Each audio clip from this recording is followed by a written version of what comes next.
Peoples of the universe, please attend carefully. The message that follows is vital to the future of you all. Yes, indeed. Yes, indeed. And ho, ho, ho. How is everybody? Good evening, golden morning. I hope you're all well. I am in festive cheerily. My office is a bit bereft, okay? I need new decorations. I didn't know how Spartan they were this year. See, I normally I take them from my sukkah. I do. Okay, a sukkah is a booth that you dwell in during the holiday of Sukkot. It's about a week, right? I don't. I mean, I eat my meals in it, but I mean, we did when the kids were young. We used to hang out in them, or we had like movie night in there. We got protected. It was really fun. We all slept out there. That was cool. But now, you know, I'm too old. I don't want to do it. I hated it. Oh, so awful. Oh, yeah, not a fan. So glad. I tried and I tried. I'm just not an outdoorsy person. Yeah, I'm not that good indoors, but outdoors, no way. Anyway, you get this booth, you know, it's you sit outside in it, right? And you got to see the stars. It's all made of wood or natural material. Yes, people often say, Tzvi, we thought you were all made of wood. I said, oh, baby, you don't know half of it. Anyway, so yeah, we normally decorate them and the decorations are very Christmassy. Like I normally just take them, but they fall apart. You know, and you got to replenish. And we just said, oh, they will just get next year, and we threw a bunch away. I forgot, right? So I have to go. I will get one of my kids to go more accurately, and get me some to my wife. If I whine long enough, right, she'll go out the way. She'll do it, please. My wife doesn't like the Christmas thing. She's not on board, right? She's not on board. She doesn't think it's fun. She doesn't think it's funny. She's like, we're Jewish. I'm like, yeah. That's what makes it so funny. But I also like Christmas. I mean, like, legitimately, Christmas is freaking awesome, right? English Christmas. English Christmas is just like, it is rosy-cheeked, happy people eating good food. it's a holiday made for me. It's so nice, and everyone's just like in a good mood and nice to each other. You know, I like it. It's nice. It's all warm and cuddly. It's a fun old time, right? It's a fun old time. I mean, yeah. I'm a big fan of English Christmas. I love the food. Oh, do I like the food too much? But I do mince pies. We do the full English Christmas for Sabbath dinner that year. Near the 23rd, right? So I feel a bit like Sherlock Holmes. I also was weird in Sherlock Holmes. And I think we all died on the 27th this year, Watson. I'm like, what? Wait, no, 25th. What was that one? The Adventure of the Blue Carbuncle, right? In the Jeremy Brett one, anyway, is a Christmas special, and it's set all in Christmas. It's really cool. I love that one. I watch it every year. As I've been going through a lot of Doctor Who Christmas audio because I'm doing my advent calendar of like the most Christmassy Doctor Who. I'm doing it as my YouTube shorts. Catch them there. We also, man, when I broke the news about Phoebe Waller-Bridge, I figured everybody knew, right? That short did gangbusters. It was just like, wow! I was like, wow. So yeah, that was good news. I was like, oh, the enchanting kiss of coffee. However, I'm a bit bereft because our coffee has gone missing. Our coffee has gone missing. We normally have these pods delivered by Nespresso. Freaking gorgeous. I mean, I'm telling you, this machine, the only drawback about the machine is it looks like a giant dildo, right? And it does. What do you want me to tell you? It look here. Can you get a picture of it? But they got this incredible service where they you got to pay them, obviously. They pick up your pods and they deliver you your coffee order to your house. It's there you go, doink. So our coffee order, they had pods have been sitting outside all week. No Nespresso. Where's Nespresso? Where is Nespresso? That's what we want to know. because they got my coffee. Where is it? Where's that one? No, none of those. Where's the one that looks like a giant dildo? They don't do that anymore. Oh, they don't do the giant dildo machine anymore. Oh, it's so sad because it's awesome. Really? No, they must do the giant dildo machine. Don't be ridiculous. Machines. There we go. Vertio. That's the one. Doink. There, that's the one. Giant dildo-y. Well, I mean, it looks more dildo because you can't see the water that we keep it at the back. But yeah, we look at the front, it looks very giant dildo-y. Okay, listen, I understand. You got to use your imagination a bit, but I do that. Okay, I do that. If I'm not thinking about that, I'll be thinking about Millie Gibson. So, you're doing us all well. We're all doing good. Oh, man. I love it how people freak out. That I'm so openly horny. Like, what do you want me to do? Listen, my reaction seems to be the normal ones, quite frankly. I'm like the cartoon that's like, I was like, really? I was so expecting, a stunning brave girl with a penis. Oh, I'm so glad. I'm so glad. Oh, the people on the bridge thing is bullshit. Oh, that. I mean, she might be writing a script, but it's bullshit. And we'll go through it.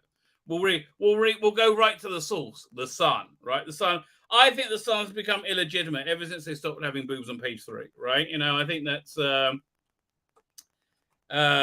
great loss. A great loss to society. I don't know.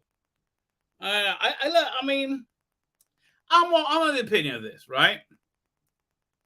Girls, generally speaking, like being, sexy, right? Girls like turning people on. It turns them on. It turns girls on to turn you on, right?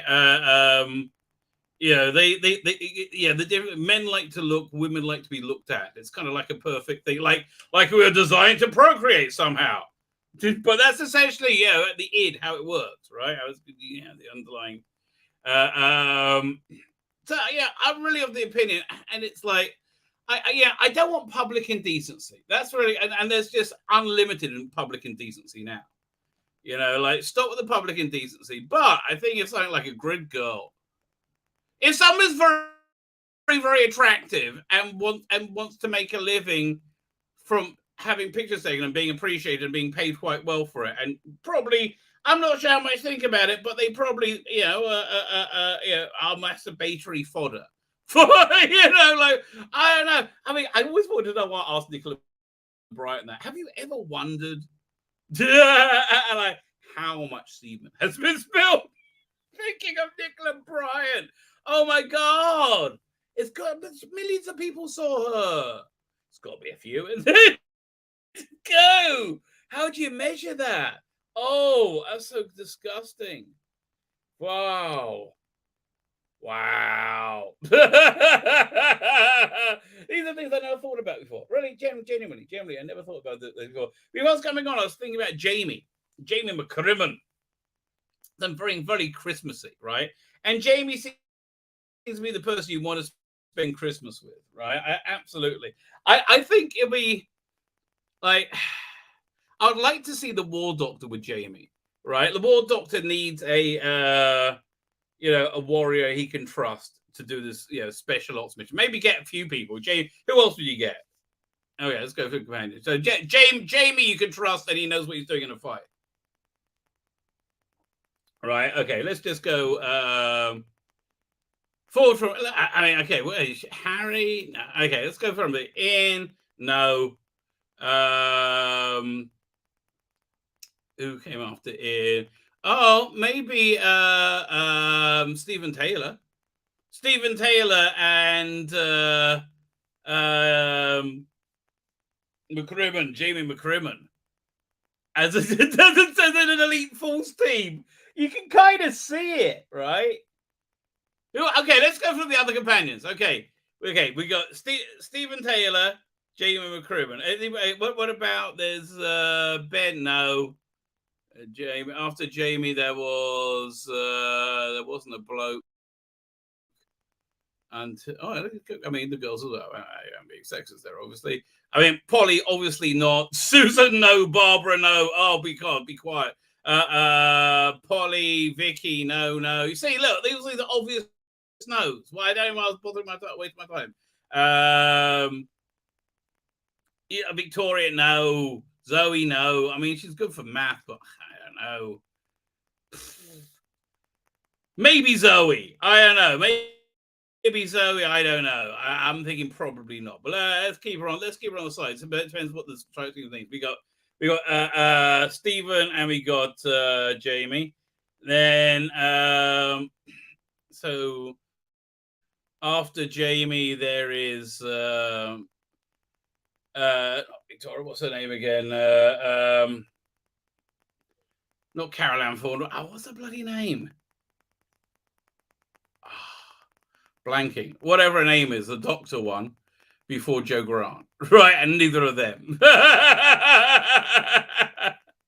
Liz Shaw. Oh, thank God. Not Sarah Jane Smith. Harry Sullivan. Medic. Maybe Harry Sullivan. Maybe bring Harry Sullivan in. Okay, who else? After Harry Sullivan. So it's kind of like a dirty dozen Doctor Who characters. After Harry Sullivan, not Romana, not Leela yet. No, Leela's too single-minded. Forget Leela. No, she'll be too disruptive.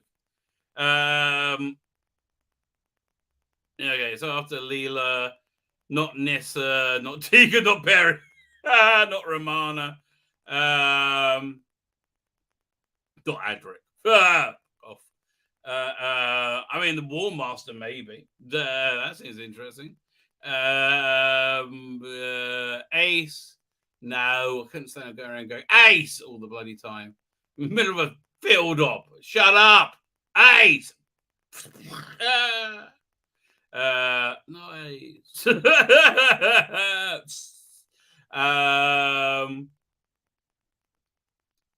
Then Modern Companions. Oh, man.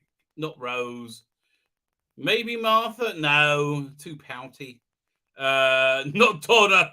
Give me a headache. Also, no, he hasn't had these companions. Okay, fine. So it's basically it's a straight team. I don't know. Harry Sullivan.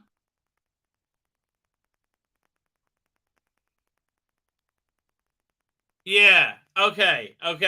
There. War Doctor, right? So, firstly, I always wanted Jamie to have a happy ending. I think Jamie deserved a happy ending. I think the ending we saw for him in that comic strip was non-canonical, right? Especially at the Vord becoming the Cybermen. Non-canonical. We're going to call it that. A very good comic strip that is written by Grant Morrison and beautifully drawn by John Ridgway. Just gorgeous. I think Timothy Perkins may have done some work on that as well. I'm not sure. But it's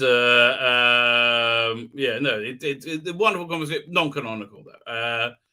So I don't know what Jamie. I mean, we're seeing an older Jamie with the Second Doctor in Beyond the War Games right now, but I would like to think Jamie had a happy ending, right? It's and I don't know where that would be. Would that be in Scotland in his own time, or would he be like the laird of a space station, right? Like I can totally see that. That would be really cool. And he'll be like a Han Solo type character, right?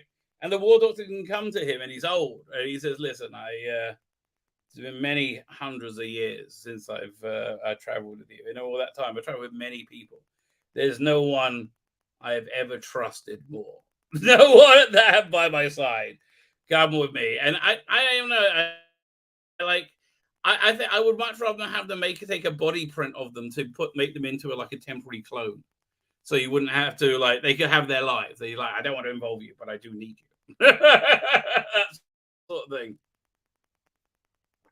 I do think the War Doctor and Jamie sounds like a really good combination, right? And anyway, so Jamie's very Christmassy. He is. He's the person you want to hang out with in Christmas, right? I like the idea of him being the laird of a space station in 27th century, right? Like a Zoe era space station. I do like that. It's kind of really worked, right? It's I would watch that show. It'll be kind of like a weird 60s Deep Space Nine. I want to watch that show. Oh, whoa! Why can't I live in that universe? That's a really great show. Zoe and Jamie are in charge of a space station, right? Yes, that's awesome. I want to see that show. Russell, come on, mate. Mr. Spinoff. Let us know what's coming first, baby. Mr. Spinning the Plates. I know. You're a tease, Russell. You're a tease, and we love it.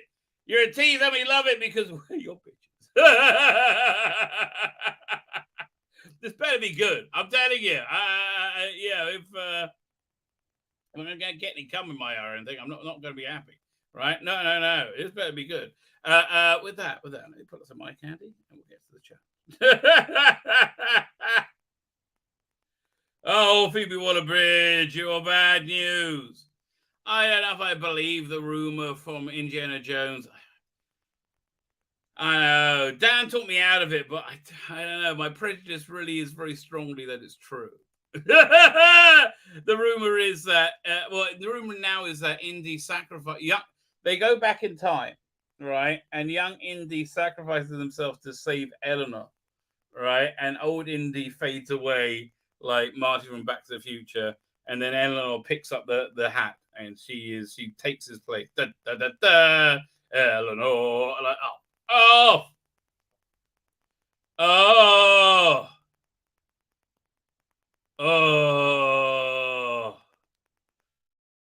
I really think they're going to do that.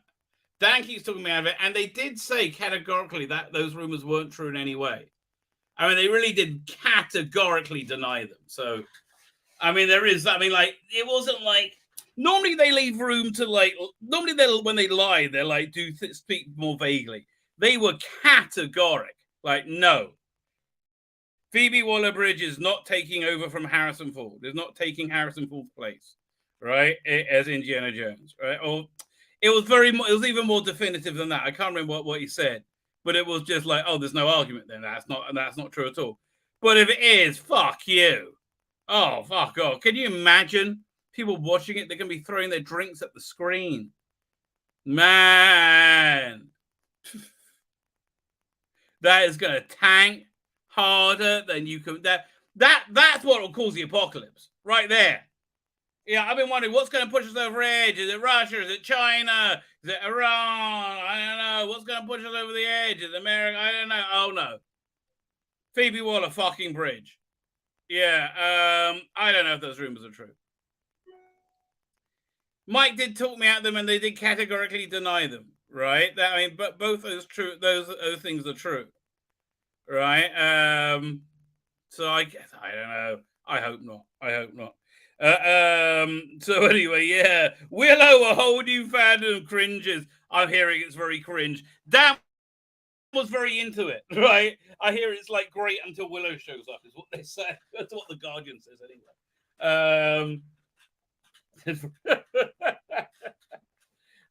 But yeah, I don't know. Phoebe Waller-Bridge. I do think the story is bullshit. I think we can try and germinate some germ of reality from that. I don't know. I am unaware. Unaware of how we could do such a thing. I have a rough idea. I think, Chinese whispers. I don't know. I mean, Phoebe Waller-Bridge, God help us know. So anyway, this is tomorrow's video is going to be doing a news walk because there's a lot going on. Yes, we're going to be. I actually talk about it there. We're going to be talking about it from a different angle tonight. I'm here to say Doctor Who. The fuck you are, darling.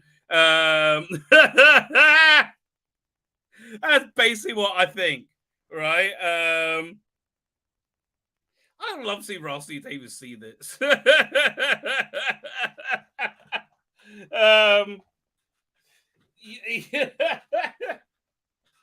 Sarah Jane Adventures return. Yeah, that's a big deal, apparently.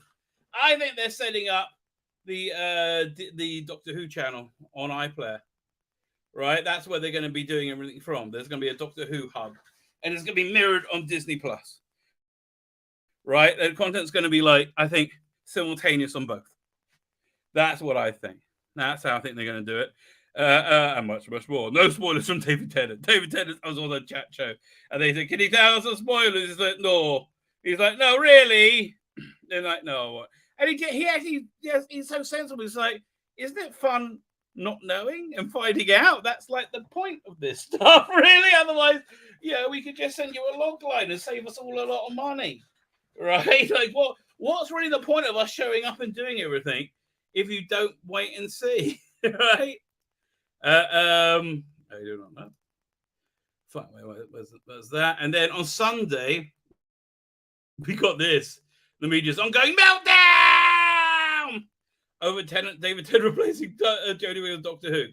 Yes. Oh, it's so delicious. Their shame tastes so good. Their bitter ashes in their mouths. Oh, so sweet in mine. Every time David Tennant is, people are like, "Yeah, we love David Tennant." By the way, I do like the way I illustrated it. This gets the point over really well. People are like, "Yeah, this is the best thing ever. We love David Tennant. Yay! Yay, David Tennant!" And it just highlights how much people hated Jodie Whittaker's Doctor Who. Because everybody hated Jodie Whittaker's Doctor Who, right? What do we have? We got this coming up tomorrow. It was from my stream last week. Last time. Man, I had a real what's the name? Is it Dark Star? Yeah, I had a real Dark Star moment just as we came on. Dark Star, the movie with the kind of the precursor to Alien, but it was a comedy with a big bouncy ball alien. And they've been on this spaceship for like, I don't know, decades, and they haven't aged, so, and they've kind of, there's a bit in there where they go, Pinder, you haven't used my first name for ages. He's like, "I can't remember your first name." He's like, I can't remember my first name, right? I can't remember. So as I click go live, and I was looking to click the introduction, I was like, "What day is it?" And everything had just melded into one. I was like, "Whoa." So everything just melded. It's very, very strange. I didn't know where I was. And I was like, I guess it's Thursday. Yeah, I guess it's Thursday. Guardians of the Galaxy Holiday Special, very good, very Christmassy. I like it a lot. I like Christmassy things. Was it Wednesday? I like the Addams Family. I like the representation of the Addams Family in this. I like the whole what's his name, Gomez Adams taking this as well. I think that's kind of interesting. I think that's kind of clever and in keeping with the original drawings. I like the design of it. I haven't seen Fred Armistead's Uncle Fester, but I think it looks fantastic. I'm just not, I can't really get through the teen drama thing. I'm not really interested in that at all, right? So I'm like, no, thank you, no, thank you. So the first episode was fine, and I wouldn't mind seeing an Addams Family movie by Tim Burton with the same cast, set in the same universe. I think that'd be great, right? Or a Gomez series, maybe, or Morticia series. I don't know, but and she's very good. This young lady, whoever she is, she's sexy and she's not at the same time confident, intelligent. But and it looks like there's a lot of fun. I just don't want the teen drama. I just can't get through it, right? So, because I'm an old guy and I don't like teen drama, right? Also doesn't like teen drama, but he probably does. It's the Trumpster. The Trumpster. I came up with the only winning strategy for him for 2024, right? This is the only winning strategy from 2024. Understand, you cannot win. It is impossible, right? It's like the Outer Limits. They control the horizontal. They control the vertical. They control everything, apart from Twitter. And boy, are they freaking out about that. One tiny place where there's allowed freedom of speech. No, stab it out, motherfucker! Really, one tiny corner of the no. Fuck you! What the hell? That's what the left is like. They're gonna kill us. It's dangerous. Oh no! I'm like, That's that one space where we can tell you cunts to fuck off. Oh, which is just that space, right? I mean, oh man, have I been handing people their ass on Twitter? It's been wonderful. Anyway, the only way you can win is by understanding he cannot win under any circumstances. They with ballot harvesting, there will always be enough votes to just find enough votes to beat however many need, right? Ballot harvesting controlling the electoral process. It seems to be that Republican voting machines don't work on the day of the election, whereas that was only unique to Republicans. So they'll say that 1 vote in 30 was going through, right? That was like, really, 1 vote in 30. That gives you an idea, right? They'll give them enough, right? take away the voting for like a 34-hour period and then discourage people. They'll do the trick, right? No way. There is no way. And all the ballots about harvesting stuff, that's all valid, mate. That's all totally valid, right? It just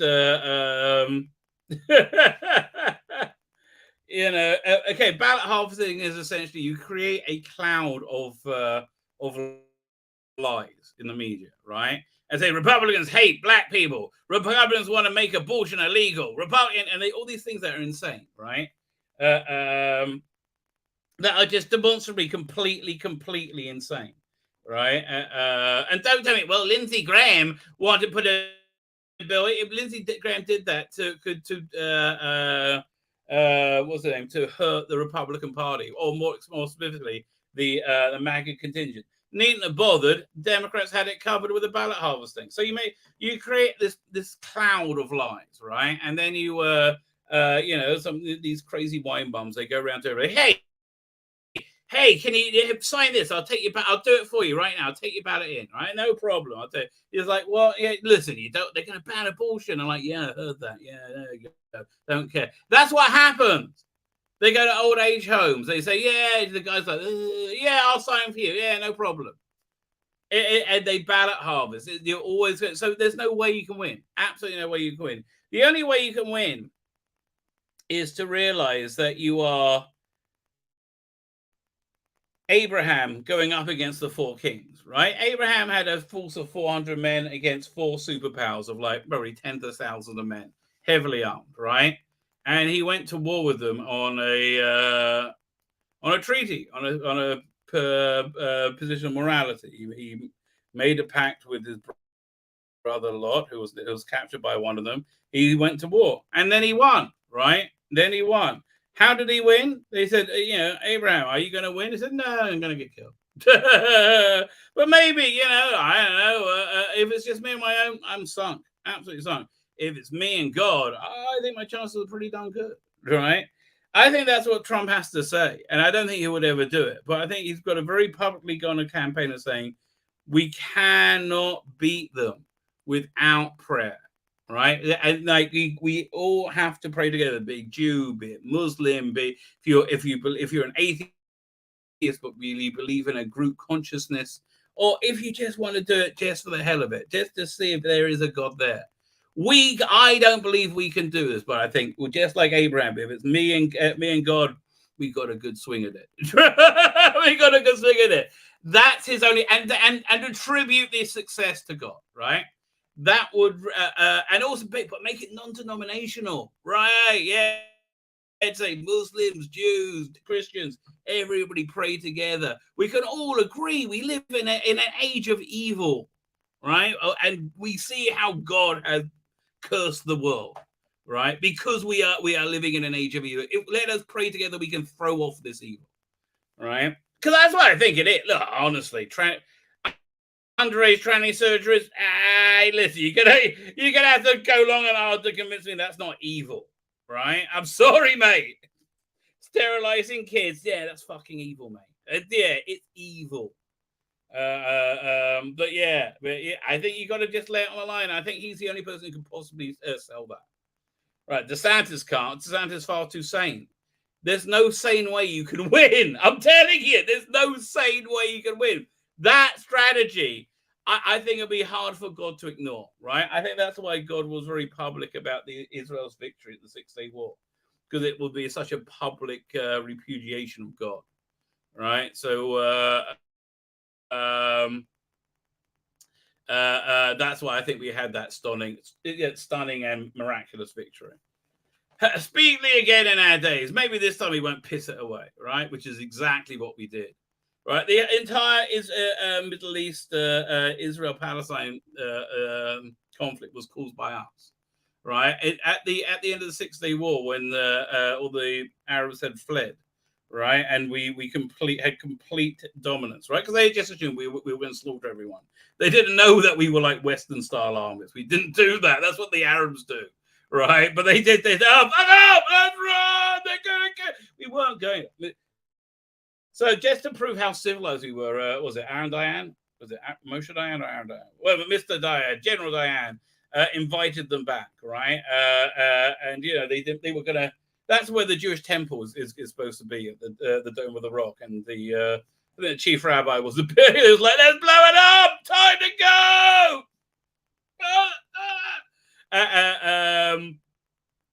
But alas, we didn't do that. But anyway, that's why we have the Israel-Palestine conflict, because we created it.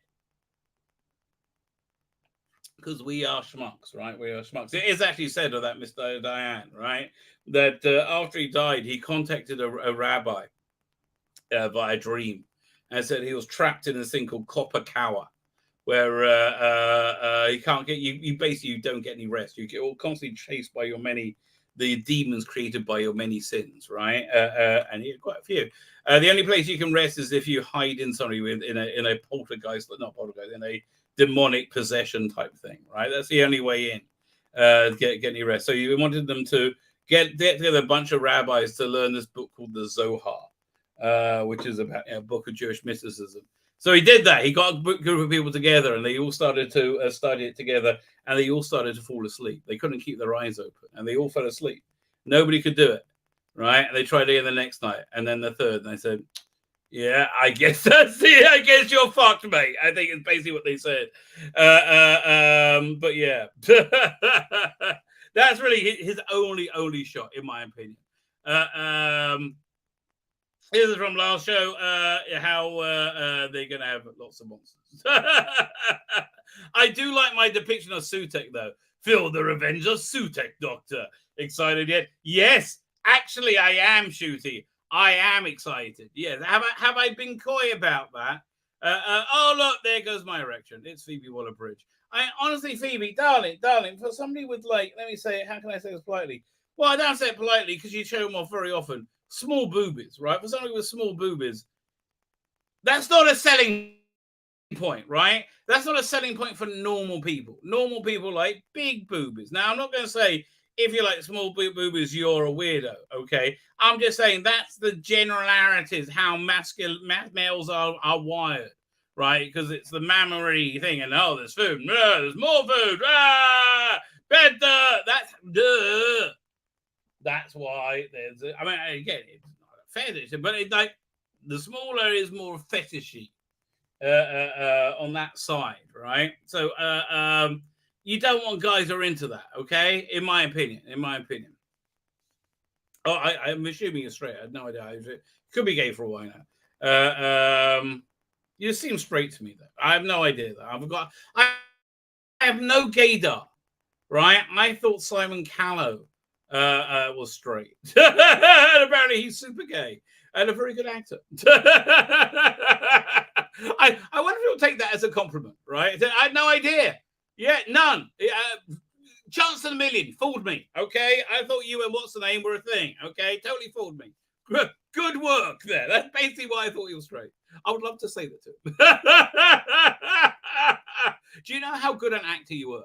When you were in a piece of shit at the beginning of your career, you convinced me you were straight, and I never questioned it since. I don't know how he'll take it. I hope he takes it well. Okay. Yay, I'm his name, Doctor Who. Now, let's get Jodie Whittaker back. Ah! No judges. Disney, drove a truck full of cash into my living room. Cultural vandalism. You two creeps are doing time. Oh, we love you, Judge Dredd. We do love you. You're the best. Okay, how we got? What's going on? Karamazov says, why do streams, live streams always seem to be directly against when he gets called from hospital? When he's on call, damn sick dogs. Well, listen, what can I tell you? What can I tell you? People do get sick when they hear me. That is true. I'll try to make it as always. There's always basically hope to all stay safe. I always hope I stay safe. I quite that hope for you that for you as well. But me, super duper much. Hope the channel stays strong. Got written by HR a bit back for this still being on. Oh boy, low volume. I'm so sorry. In the break room. When we had a code red, strange time. I don't know what a code red is, but L'chaim. Jordan Lee is here.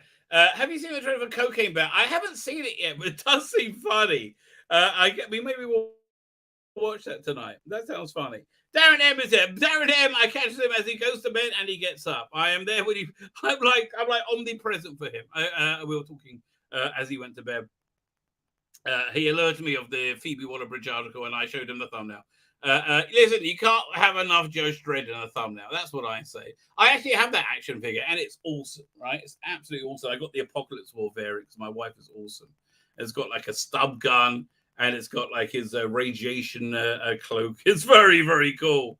I have my favorite scene in Judge Dredd ever, right, is when he's broken into the Grand Hall of Justice in the midst of the Apocalypse War. And he's there because they're using Chief Judge Griffin. They brainwashed him to be a stooge, a media stooge for the Sovs. And he's doing a like Q&A show, and everyone's picked out. Right? They go, things are much better under the Sovs. Yeah, so things like that. So he's there undercover as a Sov judge, right? Which has a big cloak over him. So he, I think he keeps his eagle and shoulder pad, but he has a cloak over it so nobody can see it. I can't remember. I really can't remember. Or he keeps his regular cloak underneath because he gets up and he asks the question. I think he's a Sov judge, and he says, "Chief Judge Griffin, isn't it true you betrayed the Mega City One? That everything you just said is a lie?" And he goes deep with him. Chief Judge Griffin fights his conditioning, and with his dying strength, with a madman strength, he breaks the conditioning. He says, "Yes, damn it!" And so Dredd gets up and throws his cloak off, right? And he's got the Dredd badge, right? He's dressed in his normal dress up. Said agreed, sentenced his death, and then he blows away Chief Judge Griffin, who he loved, right? He loved Chief Judge Griffin. That was the perfect chief judge for him, right? He blew him away without a second thought, right? That's a wonderful character moment, actually. And he says, "I won't let you use me like you use Griffin." And he turns his lawmaster on himself, right? And he shoots himself right in the badge. And it's like, what the? And that cover had a Judge Dredd badge, I think, with a bullet hole in it with blood coming out of it. That was at 262 or something, somewhere around there. Right, man, it was awesome, McAwesome, right? That was my all-time favorite Judge Dredd scene. It absolutely is. I do like a bit of Judge Dredd. X-Men 577 is here. You follow me on Instagram. Thank you. Please follow me on Instagram. I put a lot out there. What can I say? I put a lot of reels out now. When I put a short, I also put it out as a reel. Paul Toastland is here. How you doing? I have those pods. What pods are we talking about? I don't know.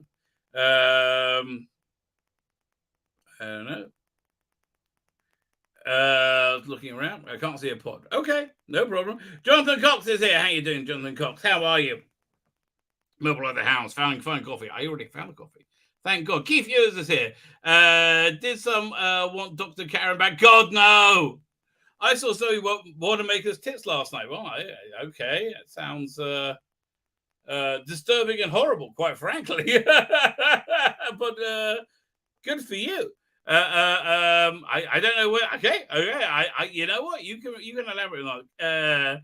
Careful, they might be body snatchers. Them pods. What pods are we talking about? I have no idea. Can you get the pods here still? What pods are we talking about? Oh, we're talking about the coffee things. Oh, they're awesome. Yeah, they are awesome. But anyway, and you all just here. I'm still like like a friar, right? Like a friar drinking was it pumpkin spice? Like, what is this? It's nearly Christmas. Man, I should be on to like Christmas mint or something. Colin Archer's here. Exactly who lost out when the Wokers did away with lap count girls in racing and round count lasses in racing? Exactly. Honestly, let somebody earn a living the way they want. Quite frank. Again, I believe in public decency, right? I would even say page 3 was over the line. Frankly, right? I think somebody should stay covered in a public setting, right? In a private setting, whatever you want. On cable, whatever you want. Pay per view, whatever you want, right? No public decency. But look, having somebody like a grid girl, what's wrong with that, for God's sake? How dare they objectify him? Again, look, let me tell you something. When a man objectifies a woman, that they don't think for a minute the entirety is their body, right? Like, when I'm looking at Millie Gibson, right, and I really enjoy looking at Millie Gibson, right, I don't think this is all. I don't think the erotic arousal I experience, right, which is relatively mild, right, but it's there. I don't think that is the entirety of her being. I think she's a rounded human being, right? And I'm looking forward to see her performance in Doctor Who. Just when I look at her, I am a rat. I'm like, what do you want out of me? Again, it's like, it's normative. What's weird is talking about it. That I get. I agree with you. But let these ladies earn a living the way they like. I think it's disgraceful, right? I really think it's absolutely disgraceful. Actually, I'll tell you. Look, if you want to know what I really think is disgraceful, I'm going to have a little bit of a moan at it, right? There's this system in Judaism of divorce, right, where the husband has to actively divorce the wife, and if he doesn't, they're not divorced. And the problem is that a husband can then remarry and have children, right? But the wife, if she does that, the child becomes a mumser, right? Which means it can only marry another mumser, right? Or something like that. It's like, and it's a real problem, right? It's not good. Right, so what they're supposed to do, though, I mean, what's supposed to happen is everyone's supposed to try and do the right thing, right? If somebody wants to, you're supposed to do the right thing. But what's really supposed to happen is, like, the rabbis are supposed to do whatever was ever needed, including beating the crap out of somebody to agree to give a divorce, right? That's exactly what they're supposed to be doing, right? And it just really annoys me because we got this thing called agunas, which are women who are just trapped, right? Their husbands refuse to give them a divorce, right? And to my mind, there's just like, there should be some like legal ramifications, right? Like, that's something I would totally be on board for counseling for, right? Like, that there's a thing, I think, in China, if you get like your green pass, if you're like pass turns to yellow, you got to like leave your apartment. I think that's why they're all being shipped to these resettlement camps. That's that's worrying, isn't it? But anyway, I think, and they can't use public services or money or anything. That's exactly what I think should happen to those people. The people who refuse to give wives get annoys the crap out of me, right? And honestly, I think the rabbis could do a lot more about it, right? I really genuinely do. But I don't know. It's like it's something that I think is deeply messed up in the world. I don't know how I got onto that, but I really do. It really pisses me off. Jonathan Cox is here. Maybe it's about that. What about Sarah Kingdom? Oh, awesome! Oh yeah. Oh no, but you couldn't have it with Stephen Taylor. So fine, Stephen Taylor's out, right? Sarah Kingdom and Jamie. Yeah. That'd be awesome. Susan Big Finish did get involved in the time war. That is true. That's Liz Shaw. There you go. Sergeant Bender. What am I like? He's a red. Hey, Sergeant Bender, can you put this red shirt on, please? Oh, right, you are, lad. I mean, really? Yeah, no, the Susan's War was excellent. That was one of the excellent releases this year. Right? Oh man, me and Big Finish, they've really hit a lot of duds. I'm out of the. Let me see. The next Fifth Doctor one, no, didn't interest me. I'm not buying. Next Sixth Doctor one, I'm out of. Like, I can't stand the Sixth Doctor and his amazing girlfriends. The stunning and brave girl pals. So the Sixth Doctor, I'm just out. Seventh Doctor, I'm not into the Sullivan and Cross. Sorry, I might be out the Fourth Doctor when that say Sullivan Cross. This is the end of their story. The middle of the story was in Unit Nemesis, and the beginning of their story is in a future Fourth Doctor box set, right, or two.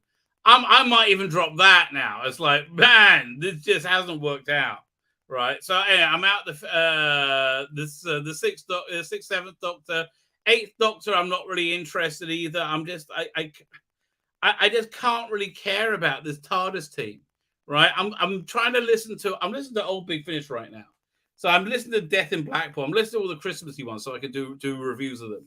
The ones I don't remember that well. So I'm listening to Death in Blackpool, which is really good. Forgot how good it was, right? I always prefer Relative Dimensions, which goes with it. But it's because Death in Blackpool, as I recall, it left me on a bit of a downer.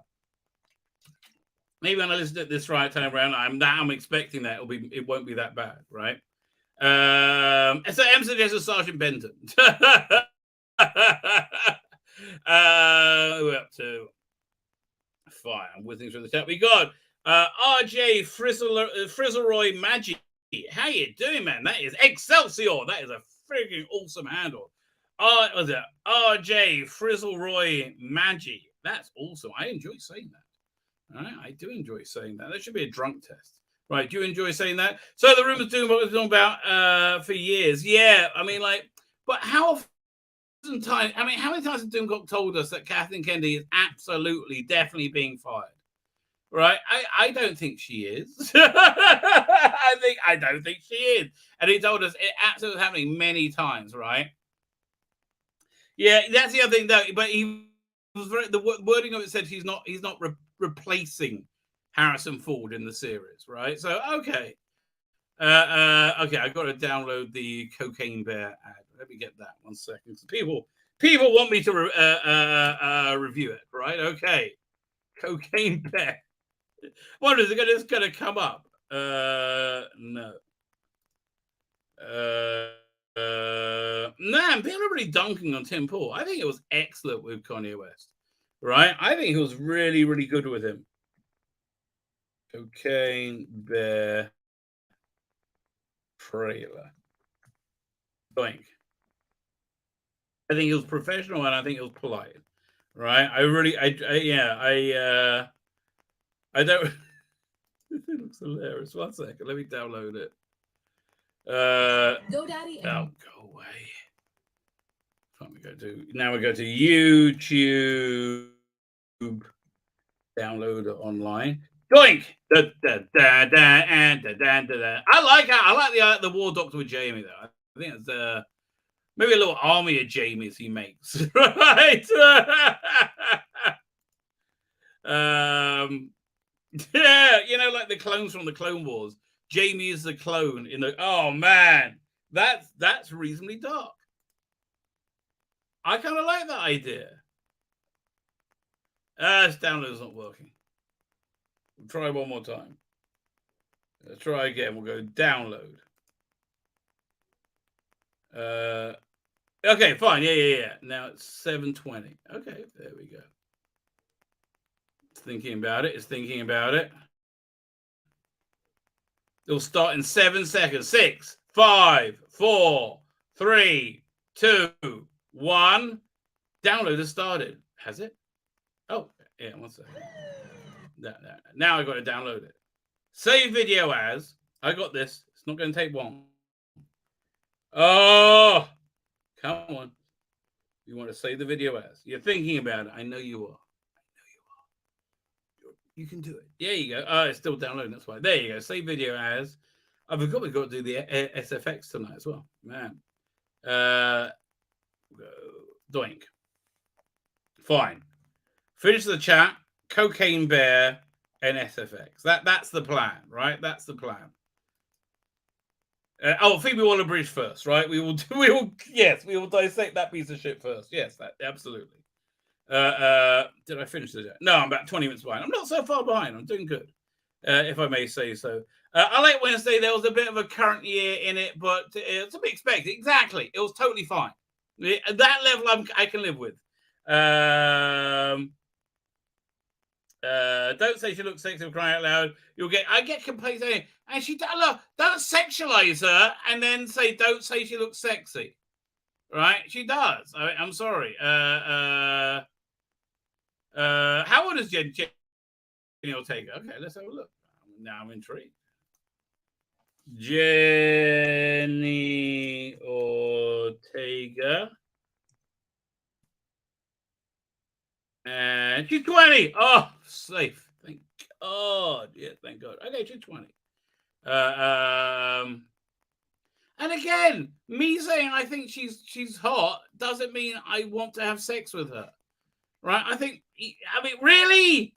What? I don't understand how that. Yes, I'd like to have sex with most people. But I wouldn't like to have sex with Phoebe Waller-Bridge. That does not entice me at all, right? And I don't know. Does it? Is that a good thing or a bad thing? Is Phoebe happy or sad? I don't know. Strikes me she might be a bit of an egotist. So she's like, what the fuck? Him saying no? Yeah. Fuck off. Yeah, exactly. I'm taken, baby. Mr. Jekyll and Hyde is here. How you doing? And PJ Maybe is here. How you doing, PJ Maybe? I do enjoy your avatar. Simon Callow is here. I'm boldly offended. Well, I meant it as a compliment, Simon.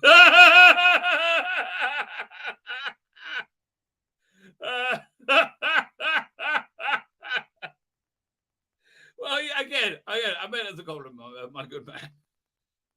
Lonnie is very funny. Lonnie is here. How you doing? Lonnie on Comics is here. How are you? Thank you for joining us. Mark the Vicar is here. I think you might be. I smell Mark the Vicar's sense of humor behind that. Okay. Unless I'm wrong, all right?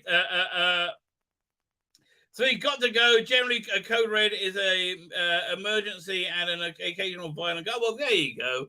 That's good. So I've never had a code red. I've never ever had a code red, and I never wanted one. Right? It's like I never had gay sex. Never wanted it. Never wanted it. Taking or receipt or giving. Yeah, I'm just neither. I'm not happy for either. Right? Yeah, that's basically my take on that. I just seen the new logo on Big Finish product. Yeah, it looks so nice. Oh, it looks so nice, that new logo, doesn't it? It really, really works. Absolutely, I do agree with you.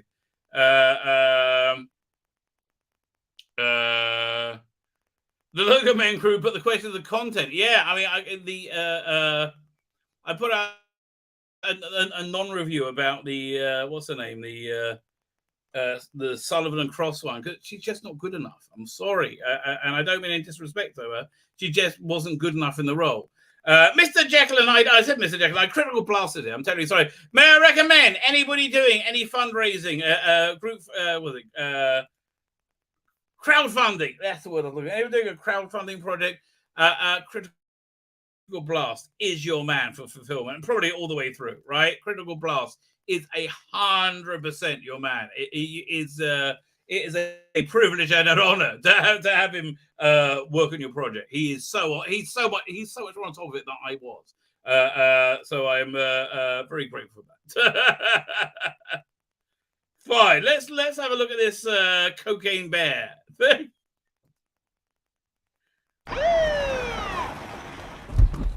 Medic! Oh, Jesus. What is that?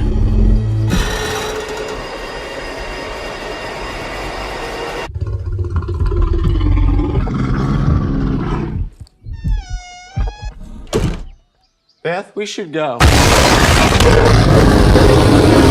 Millions of dollars worth of cocaine fell from the sky this morning in Knoxville, Tennessee. There's more of this out there. They dumb. Well, that's everyone's dream, isn't it? And I would rather have weed fall from sky. I don't think I'd be into coke. I would probably hand that in to somewhere. I'm looking for my daughter. Forest is a dangerous place. Hey, Henry, check it out. Something got into it. A deer, maybe. A lot of cocaine was lost. I need you to go and get it. No, don't eat that, don't eat that. Let's see what kind of effect that has on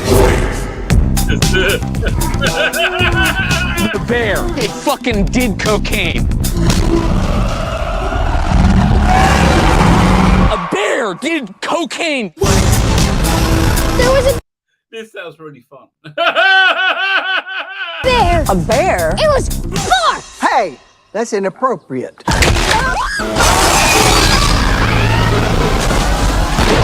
You're safe. Bears can't climb trees. Of course I can.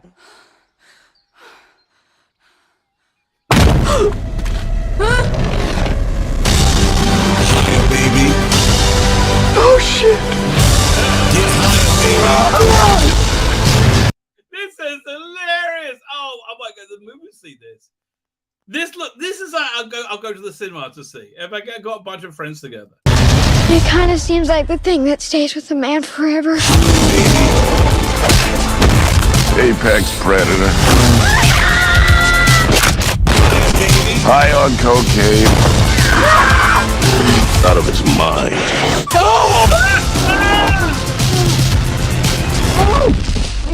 Oh man, you fucked. What the fuck is wrong with that bear? Shoot it! Bear, speed up! Higher, baby. Don't ever come down.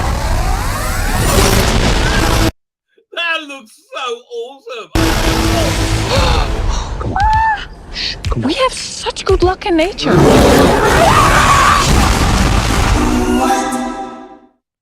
Yeah. I think if we get a group of friends together, that's a movie to go see. That looks really fun. That looks crazy. Yes. Yeah. Do movies for human beings, not you weirdo fucks that work in Hollywood. Okay. Do human beings, right? Oh. Well, okay. Here's the thing. Do you know the whole Valencia ad thing? Yeah, let me pull it up. Valencia, this is weird shit, right? This is just weird shit. Okay. Well, it's not weird shit. It's like satanic pedophilia. Where is it? Let me find the ads. Okay, here we go. Fine. Doink.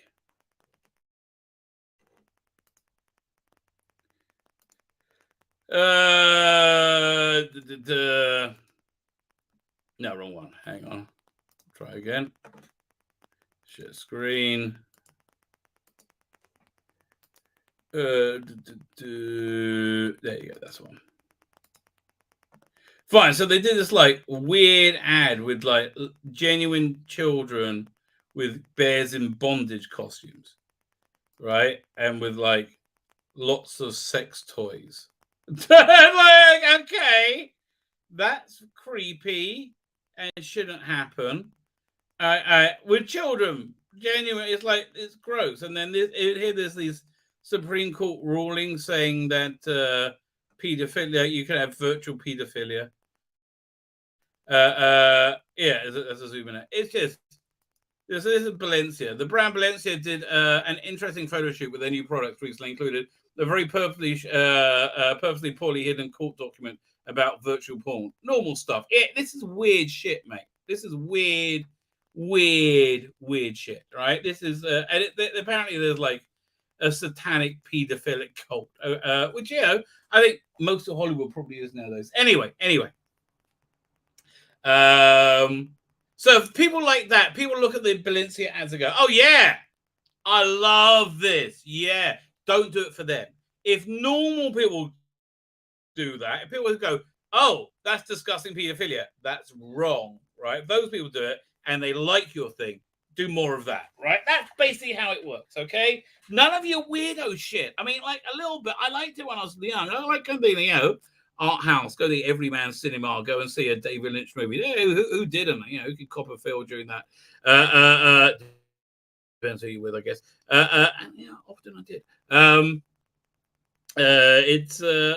But mainly do movies for human beings, not you weirdos, foo cult weirdos.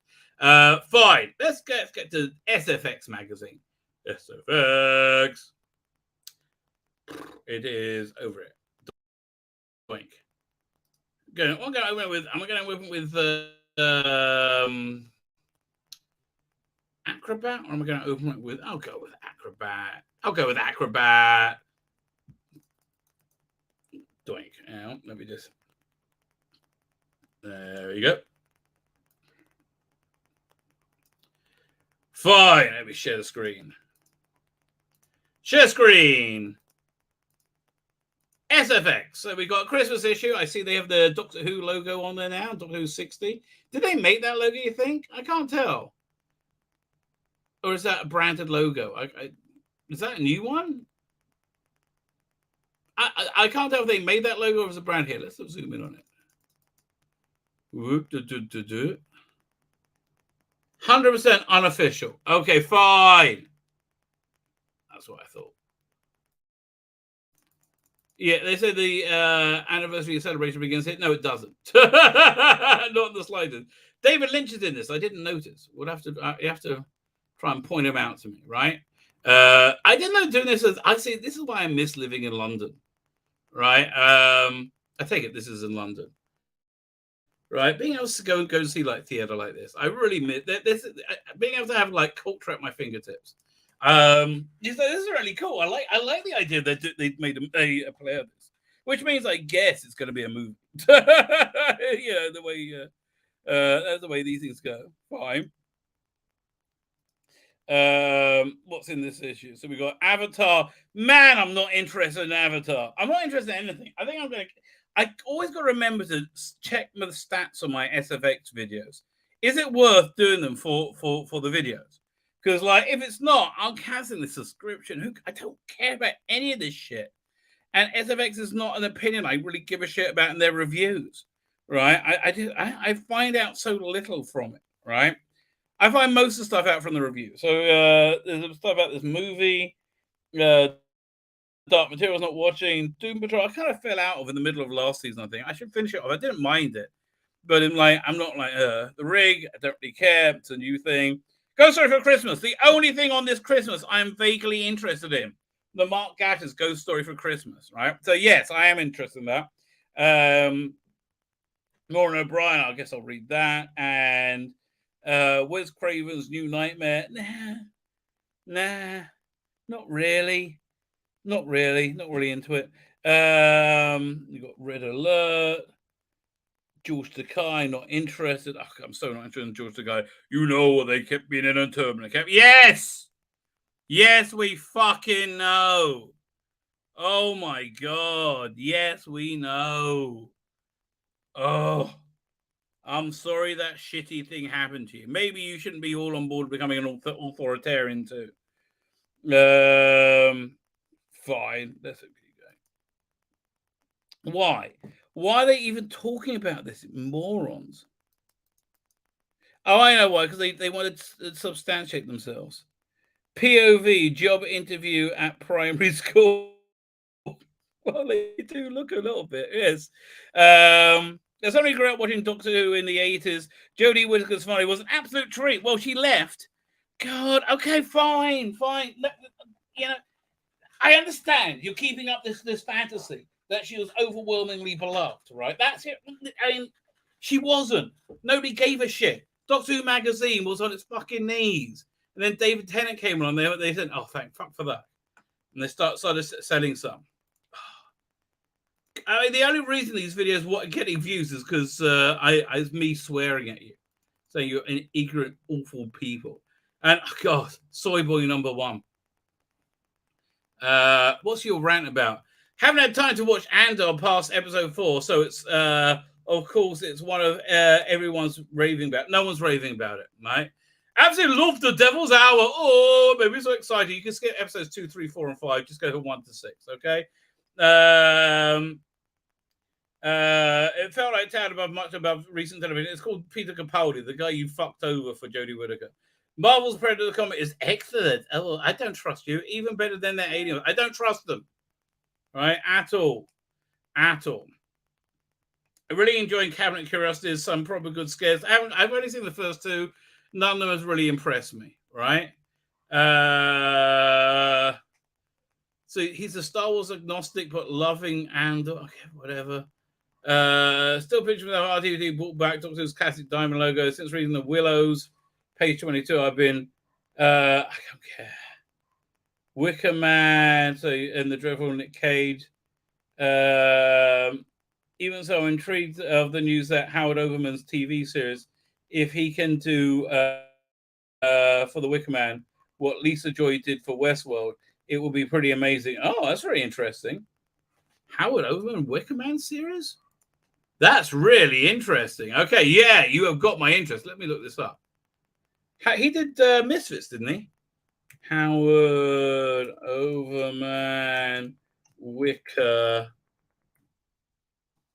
Man series. Misfits, right. Okay, let's have a look at this story. Deadline. I think this is, I guess, why I still read bloody SFX magazine. It actually broke a story for me. We're looking at it right now. Where is it? Current tab, deadline. There we go. Wigman TV series in development with Andy Serkis, the Imaginarium, and the Studio Canal backed by Urban Myth. Oh, so they got the money, so it's going to happen then. Well, it's 50 years after the release of Robert Hardy's classic horror, Andy Serkis and John Cavendish, the Imaginarium, Studio Canal. Okay, I'm doing a Wickerman TV series. We did War of the Worlds. Oh, fuck off. That's awful. Misfits was very good. War of the Worlds was fucking awful.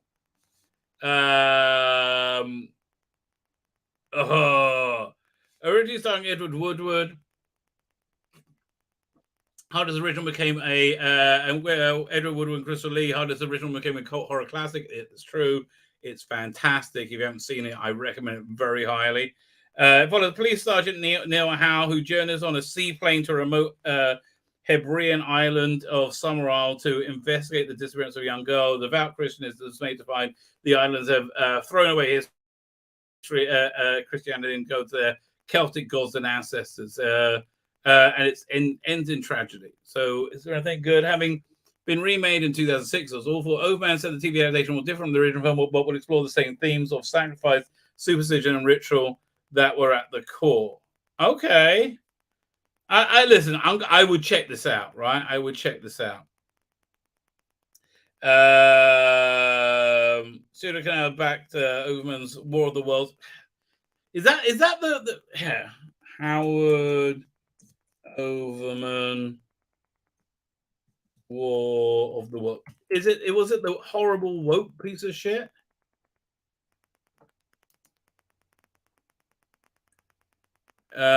Who's starting this? Oh no, it's the one. Oh, I'm so okay. Now I'd watch this. I'm not gonna watch it. I'm gonna look at the premise and the trailer. I like Howard Overman. Now I know Howard Overman's involved. It's gone 3 seasons. Okay. Now I know Howard Overman involved. I'm actually going to check this out because I like Misfits a lot. That's the way it goes, mate. Fine. Back to SFX. They've actually shared a piece of information with me. You've earned your digital crust for another month, right? It's a very good comparison by Lisa Joy and Westworld. I wish there was going to be a 5th season. Really pleased to see some of the original ghost stories for Christmas on Blu-ray at last. Yeah, I do like those. More HD diet. I actually might get these. I'm outraged that Westworld won't get season 5. Look, what can you do, mate? I'm sorry. I wanted it too. It wasn't economical. They were wasting too much money. You know why we got hit like that? Because you backed relentless shit. You said it was the bestest ever in this magazine. Still going on about how great Jodie Whittaker's Doctor Who when it was an abject failure, right? I'm sorry. And Andor's been an abject failure too. I'm sorry, right? Even though people like it, it's been a failure in terms of popular, engagement.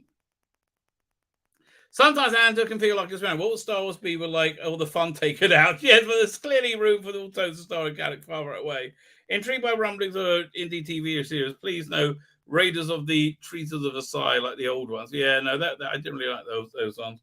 Yeah, I don't really care what Tara Bennett has to say. Woke weirdo that she is. Fine.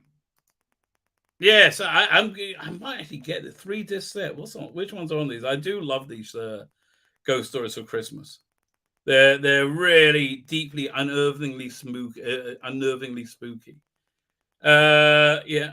Any modern comics not interesting.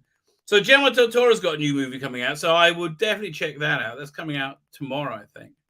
Right? It's it looks like it's stop motion. It's not CGI. That's kind of wild. Okay, I would certainly check that out. It's on Netflix. I've already paid for it. Okay, I've already paid for it. Right, so I'm gonna watch it. Right, that's what it is. I'm not gonna get this because I haven't paid for it, and I wouldn't even if they if there was a way of me getting it. I could get it digitally. I'm not interested. Right, I'm not into Tom McFarlane and Greg Capaldi. Is that Tom McFarlane on the art? I doubt it. No. Anyway, I think the purpose to go over SFX magazine, right, is to get to caress the caress the bumps, as it were. She cried.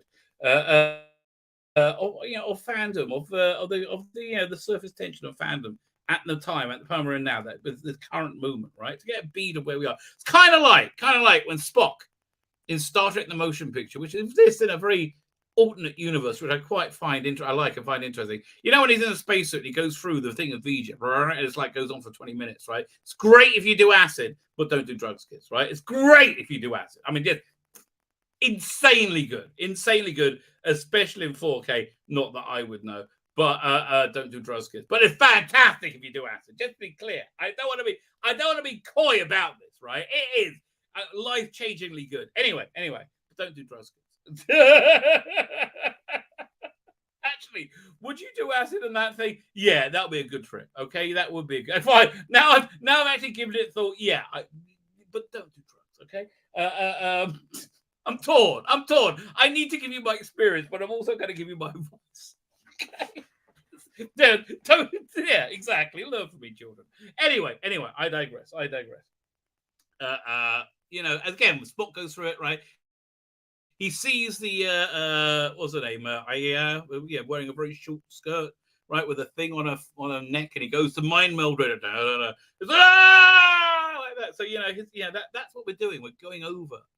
We're taking the pulse of pop culture in this present moment in time and space. Now, so we don't get our brains fried, right? We need some kind of capacitor, right? So that capacitor, you have to get something of very pure heart. Very stout, right? Very honest, and you only really get that. You don't get that with an average man. No, you don't. No, you don't get that with an average man. You have to have, clearly royal blood pumping through your brains to be able to be a capacitor for the vicissitudes of the current world. So I have such a capacitor for us. It is, of course. It's cut price royalty, of course. But we all love it. We all fear it. It's of course Birmingham's King of the Geeks. How are you? I'm good, thank you, mate. Brummies? Is that still a thing? Say it again. Is you still called Brummies, or is that not a thing anymore? Oh, it is still a thing, but we've just found out this week. I am now, despite being royalty, I am a minority as well. I am officially being white. I am now officially in a minority in Birmingham. We are a minority group. Oh, yes. There you go. But you can get a fantastic curry, though, on the upside. Last time I was there. This is oh, God, yes. This is somewhat of a niche that we've got very much cornered. Yeah. I think that's not a bad thing, quite frankly. Definitely not. And I'm sure you get some fish and chips if you really need some. How much is a fish and chips nowadays, man? I asked her how much a cinema ticket was yesterday. It was like 10 or a throw. Yeah, yeah, around a tenner, which is a little too rich for my blood, particularly when most of the films are crap. Although I did I'm not going to do it for Avatar, but I am. If I can get a group of mates together to go and see Cocaine Bear, that looks awesome. We just did the trailer. It's so funny. I've seen the trailer. I've seen the poster. I like that. I didn't know it was like to be honest, I thought it was a parody. I thought the poster was from one of these posters for films that don't exist that you sometimes see around. And I think the film's a parody. It's so funny. It's like basically there's a mafioso's plane goes down and they lose a bunch of cocaine, and the bear takes it and he's like messed up on cocaine and like high and a bear. It's really funny. It looks really. Terrific. I mean, it just looks fun and silly. Oh, it looks like a really fun evening out. I'll go and hit that trailer up later on. Yeah, it sounds a lot better than Avatar. If we get up to it here, well, I'll let you know. Fine, let me pull this up. We're going. That's the thing.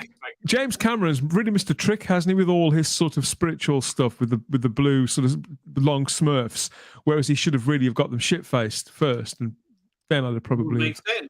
Would make sense. It, yeah. I don't know. Again, they got a big feature on that in this week's issue. But I'm so not interested. Anyway, World's Finest. We got Spawn, Batman. Don't really care. Here, let's have a quick look. I like looking at the news one. Oh, it's quite nice. Yeah, I do like the look of this. It's got Greg Capullo and Todd McFarlane working together. Yes, it's probably going to be pretty good, I'd have thought. Okay, who's Sydney Sweeney? She's that fit piece. She's the new Barbarella. Yeah. She's out of some. She's out of the White Lotus show. She's gorgeous and she's stacked. Exactly. Okay, fine. I'm sold. I'm sold. Yeah, right. I think you'll be very impressed. I am very impressed. It seems to be coming back into vogue after having a big time of going over this weird transy thing, right? It's suddenly, boobs are back. Well, yeah, I mean, I'm happy for trans people. Obviously, should be able to do their thing and live the life that they want to live and watch what they want to watch. But I want to see. I want to see fit birds with massive guns. Yes. What's wrong with that? and I'm not like, I'm sure there's more to it than that. Look, perfect for Barbarella. I really didn't mean to zoom in on a booth. But perfect for Barbarella. These things happen, mate. These things happen. But who really cares? Lovely. Okay, good. I just think the times are changing. Right, I think people have realised that sooner or later they've got to start making money again. And in all truth, I mean, this Sydney Sweeney, who I'd never heard of before she got the job, before she got the Barbarella role, she just seems like somebody who gets it, probably quite regularly, who gets what fandom's all about, who knows the appeal of those kind of movies, and it isn't just a horny middle-aged guys like us. Seriously, those things can really bring people together and give them a bloody good time. You know who's the same is Ana de Armas. You put her in anything, I'm going to be like, I want to see it. Yeah. I mean, she was great in that Bond movie. She was the best thing in that Bond movie, right? Yes, she was. Yeah. We got Sharon Oben Shinroy helming a Star Wars movie set after the Rise of Skywalker. I believe it when I see them filming it, right? Yeah. Do not believe that unless it's like 100 years later. They're doing a new Godzilla it's coming out on 3rd of November. Okay, next year. Nicolas Cage stars in the post-apocalyptic thriller Sand and Stones. I thought you were going to say Nicolas Cage is playing Godzilla. I thought, fucking hell, I'm down for that. I bet he would as well. Jeff Goldblum is a wizard in the two-part film Oz prequel Wicked. Okay, they made 2 movies out of that. Blimey. Yeah. Aquaman's David Leslie John McGoldrick is writing. Don't care. Barbarians. Georgia Campbell joining killer fungus flick. Cold Storage. Don't care. Small producer. I don't care. I don't care about any of that. Okay, fine. Now we've got George Takei. He's got an exhibition about how he was oppressed as a young Asian boy and now he's gay. Okay, George, it's fine. Yes, he looks very oppressed now, doesn't he? Multimillionaire, has been for decades. I'm getting very tired. I'm getting very tired of that man. I think I know he's quite elderly. Honestly, when William Shatner had enough with him, I think I did too. He's like, George, we're old. Forget it. Move on. Move on. Enjoy life. And I think William Shatner's 100% right. I really do. So Octavia E. Butler is a seminal science fiction novel, Kindred, finally getting adapted. Was it always about a black main character, or this is a new thing? Do you have any idea? No idea whatsoever. Isn't Kindred the one about the vampires from the 18th century? So it could be. I don't know. Like, it's so boring. It's so boring. Sandman's okay, but again, what's the name? What's this? Death stood out like a big black thumb. I worked out what the deal was with Neil Gaiman, right? Yes. She did. She was like, ah! I'm like, really? Of all the characters to race swap, you picked the whitest character in the entirety of pop culture. Exactly. What a twat. It was shocking, right? And it was just but his deal is this: when he says he sees no difference between that very black actor is fine, and he is a liar. Right, no, this is what's going on with him. He's had an open marriage for years, right? And he's hated it. He's hated every second, and he's done it by completely committing to an ideology, like completely submitting. Mate, I have heard so many stories because of some of the circles that I've moved in over the years. I've heard so many stories about Neil Gaiman's behaviour that I assumed that he wasn't even married. Now, I don't exactly live on the wild side, I've had experiences like everybody else has, and I've moved in circles. So when I found out that he'd got a marriage, open or otherwise, it blew my mind. This man has been laying pipe for years. Yeah, I'm just like, why bother being married? I don't. It's weird, and he's got kids. It's just weird. So Wicker Man. Aubrey Plaza is going to be in a Marvel show. Agatha Coven on Chaos. Piss off. It's a sequel to. Sounds awful. Yeah, it was a sequel to the Scarlet Witch show, whatever it was called. Sight Vision. Scarlet Vision. Don't get drawn on the details, Rabbi. It was called. Oh, hang on. WandaVision. WandaVision. Yeah, I can't remember. Paul Bettany is back at Vision in Vision Quest. I don't care. Yeah. Dark Materials. Daphne is joining Star Wars Acolyte. Okay, I'm going to go against the crowd right now and say I think the Acolyte is going to be quite good. Why do you? Because to me that's got so many flashing neon warning signs above it at the moment. So what's convinced you that it could be okay? One thing I like about it is Lena Headland. All her work's been very good. Okay. So yeah, that's the bottom line. I watched Russian Doll. I thought it was excellent, and she was a head writer on that. And when she speaks, she's clearly understands science fiction. I think she's going to do a genuinely good show. I think it's going to be about whatever lesbian main character or whatever, but I think it's going to be genuinely a good. I think she's a talented person. I think she's a bit of a nightmare, but I think she's a talented person. But I think everybody who works in Hollywood who's anyway successful are awful people, right? So I think she gets like that. What I think is sort of regardless of the writer, which I hadn't really got a strong feeling about one way or the other. I think that what had swung it for me was when I saw that was being positioned. So it will be it's before the Phantom Menace. So the Acolyte will once it's been broadcast, that will stand as the earliest televised Star Wars story that's been committed to film to the screen. And as we know on past form, usually when they go back to if they go back to before day one, that usually means that they want to subvert something on a fundamental level in a Fugitive Doctor kind of way. And that's what worries me for Star Wars. And makes me think I'll pass on. Honestly, everything I've heard from her has sounded sincere, that she understands and respects the law. I don't know. Listen. You're every probably red right. flag is on this in the world. Like every but you know, and was it Andor was boring as oh God, it was so. I still haven't finished. I got to watch the last episode again because I kept falling asleep. I mean, I think with these projects, though, mate, I think with the Star Wars stuff and the Marvel stuff, could it be that they do get good people involved, but it's whoever's whispering in their ear, you know, whoever the project has originated with. If it's come from this writer, then you're probably right. But if it's come from Kathleen Kennedy or from other people in that organisation who do seem to have that particular bee in their bonnets, and they're kind of throwing money at them and saying, you know, tell this story for us, tell this story rather than tell the story you want. What I think is going on with both her and Russell T Davies is they are selling them stories that they want to hear. Right, but they're also the stories that I genuinely think Russell T Davies has got a win-win-win going. He's going to give Disney everything they want. He's going to give us everything we want.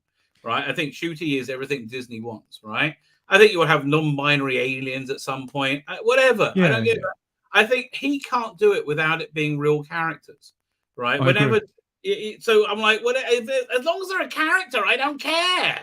Right, you know, as long as they're not just a gender point. Right, so it's I think hopefully who knows we'll find out. No, I agree with you. I think that Russell is more than capable of delivering something. For everybody. By the way, we will after I finish SFX, and we're not far enough in it. We got to look at the Phoebe Waller-Bridge thing, which is bollocks beyond bollocks, mate. If you're watching this in playback. The Sunrise article that Phoebe Waller-Bridge was coming into Doctor Who to Me Too it and punch it up. Yeah, I've had so many people send me that link. I'm going to make some sort of video on it when I've had a chance to look at it properly. When I posted a YouTube short about that got like 300 views in the first hour. Wow, that was crazy. Yeah. It's clearly people want to talk about this. I mean, we're not going to be talking about it on Type 40 Live tonight, everybody, because I'd have to explain to at least half the panel who Phoebe Waller-Bridge is, and that'll take half an hour. So we're not going to be talking about it tonight. But I'm aware that there is a story floating around. Did you see my thumbnail about it? I haven't seen your thumbnail for a couple of days. Yeah. Hey, I'm here to save Doctor Who. Now let's get Jodie Whittaker back. No. Have you seen Willow yet? I haven't. And bear in mind, I hear it's cringe-tastic, baby. Yeah. Cringe-tastic. You enjoy it. Yeah, I am. What do they call it? Resisting the launch, resisting the jump. I saw the trailer with you on this channel. I thought the trailer looked so much fun. And I read something about 2 days ago saying, and the article was headlined with something along the lines of, here's why it's right that Willow is led by a relationship about queerness. And I thought, yeah, what nonsense. Okay. I mean, I guess what utter nonsense. Look, Marvel Comics don't really care. Looks pretty though. And fall this under what? Claudia Christensen. Reunites with her Babylon 5 classmates for a new comic book. Does she? Dark Legacies. Claudia Christensen. She was the one who was Commander Ivanova and was kind of hot in Babylon 5. Yeah. But a bit old then, right? She was hot in the movie The Hidden when she played a stripper that had the alien slug take her over. I remember. Right, and then couldn't be killed. But that I'm like, who cares? Really? Like this, like Babylon 5 was like 30 years ago. Right? She's still eating out on, and people forget that she only did the first 4 seasons of that. I mean, she was brilliant in it, but she wasn't even there for the final run. And I've not seen her do anything since. And yet, sometimes when I do sometimes the shows that I do about other things, and if I ask people about who would you cast as so-and-so, usually at least one person suggests Claudia Christian, and I think she was a great actress then, but she must be quite old. Okay, by the end of Babylon 5, she was nearly 50. Come on. No, she was no more than 10 years out from 50, and she was nearly 50. These actors are always older than they play anyway. Yeah. Like I always like that. What's the name? Major Kira, Nana Visitor, always aged gracefully. Like she let her hair go wide, and I think she looked She's so much beautiful. better for it, right? Yeah, I think she looks Visitor, healthy. yeah. I think she does. She looks beautiful. I absolutely agree with you. Right? I think it was really the right move. It was, yeah. And grow old. Be your age. It's not bad. It's a great privilege getting older. Yeah, which most of us not going to have. God, this comic book looks awful. This artwork looks genuinely. I mean, look. Is this a cover? This looks genuinely awful. Well, IDW. God, that is awful. Bloody hell. Yeah, come on. That looks like bad. Well, IDW, it looks like they're going down harder than the Enterprise D in Generations. And it's a great shame. Use a different analogy, but okay. It's a great shame because I think the time is probably right for somebody to do something good with Star Trek comics. Star Trek could be on the way back, but not with them and not like that. That artwork, it's not even sequential comic book art. It's just people. It's just fan art. That look awful. It is look awful. There's a documentary about how David Lynch is influenced by Wizard of Oz. Don't really care. I mean, that's the sort of thing I would watch if I was like, come home from the pub, sort of drunk, want to watch something. Basically, I don't go to the pub, but that's basically what I would do, like with my leftover curry. That's the sort of thing I'm like, yeah, okay. Yeah. I'm vaguely tempted to get a month's subscription to Apple TV Plus to watch this. Spirited Away, because I like both these people. What's the name? What's his bloody name? It's Will Ferrell and Ryan Reynolds. Thank you, those two. Yeah. I like it's maybe worth it for the $5 for the month because I saw the poster for that and thought, God, this is going to be terrible. And then when we were doing the Spacebook Live show on the afternoon, Matt Potts chose it as something that he wanted to talk about, and so we got the trailer up, and the trailer managed to completely change my mind in like 90 seconds flat. It looks like a lot of fun. I mean, listen, they both their job is to make you like them, and they're very good at it. Both of them are, they are. So I think I might spring for that subscription month. Also on Disney Plus, and again, I have Disney Plus because I am married and I have daughters, and that they are just connected to the bloody thing. They've done a restored version of the Muppets Christmas Carol. I am up for that. At long last. Yes, yeah, give me a bit of that. That's going to be good. What's this? Steph Penny talks about adapting Algernon Blackwood's The Willows for radio. Well, that's interesting. The Willows is on Radio 4 on 17th December. I have no idea. I'll check it out. But Julian Sands and Bill Pullman there. Bill Pullman, yeah, it's Julian Sands. Good. Yeah, well spotted. R.I.P. Kevin O'Neill. Yeah, it's very sad. The 2000 AD artist, famous for Nemesis the Warlock, passed away this week. He was designed the credit card on 2000 AD. That told you who did each strip. Because his first job was an art bodger, and his job was to like erase people's signatures from their artwork because that was the practice. So he got to like rectify that by designing the credit card, right? Fine. No interest in this movie at all. Have you? Again, saw the trailer. I think this looks. I thought this looked pretty good, but it's a question. I would watch it on TV. I'm not going to go to. No, cinema. I wouldn't go to the cinema to see it. And I do seem to have seen in the last few years a few sort of Psycho Santa movies. I think they're going to have to go a long way to beat Fat Man with Mel Gibson. I thought that was excellent. Exactly. I'm like basically done with all of them. I'm like, I've seen. Yeah. I don't need to see it again. Right? I mean, I get that's it. I just don't need to see it again. I like David Harbour. I can see why he's looking for a hit, why he's looking for a franchise. He's had a rough trot. David Harbour from Stranger Things and Hellboy. Oh, yeah. Well, he's in another Marvel movie. Yeah, but I think I think everybody knows that Thunderbolts is going to be a complete disaster. So I can see why you wouldn't bank on that. Speaking of disasters, this is like going to be more of a disaster the closer we get to it. Like, I'm less interested as we get closer to it, and I keep hearing it's got to make at least, was it 500 million or something? Or no, it's got to make 4 million or something to break even or something ridiculous. That it's never going to. Like, again, the CGI doesn't even look very bloody good. I know No. they're showing it in 3D by me, but my opinion of this still hasn't changed. I've seen several trailers for it now and lots of visuals, and there's still no don't. excitement. Zero. No. Absolute zero excitement.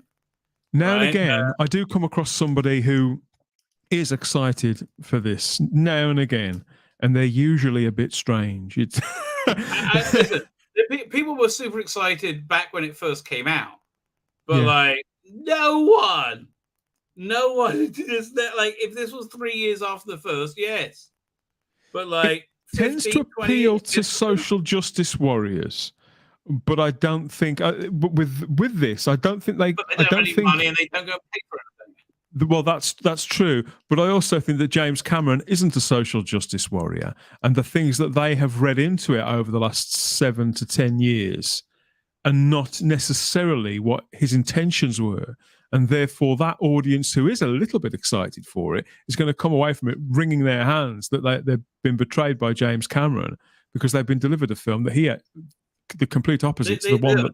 If it's that audience, they always wring their hands. They've been betrayed by everyone. Nothing is their fault. Yeah. Right. What's this one? Dark Materials. Are you watching this Dark Materials? I haven't seen. I've seen it's series 3, isn't it? That's about to drop. I saw most of series 1 and I realized I was bored.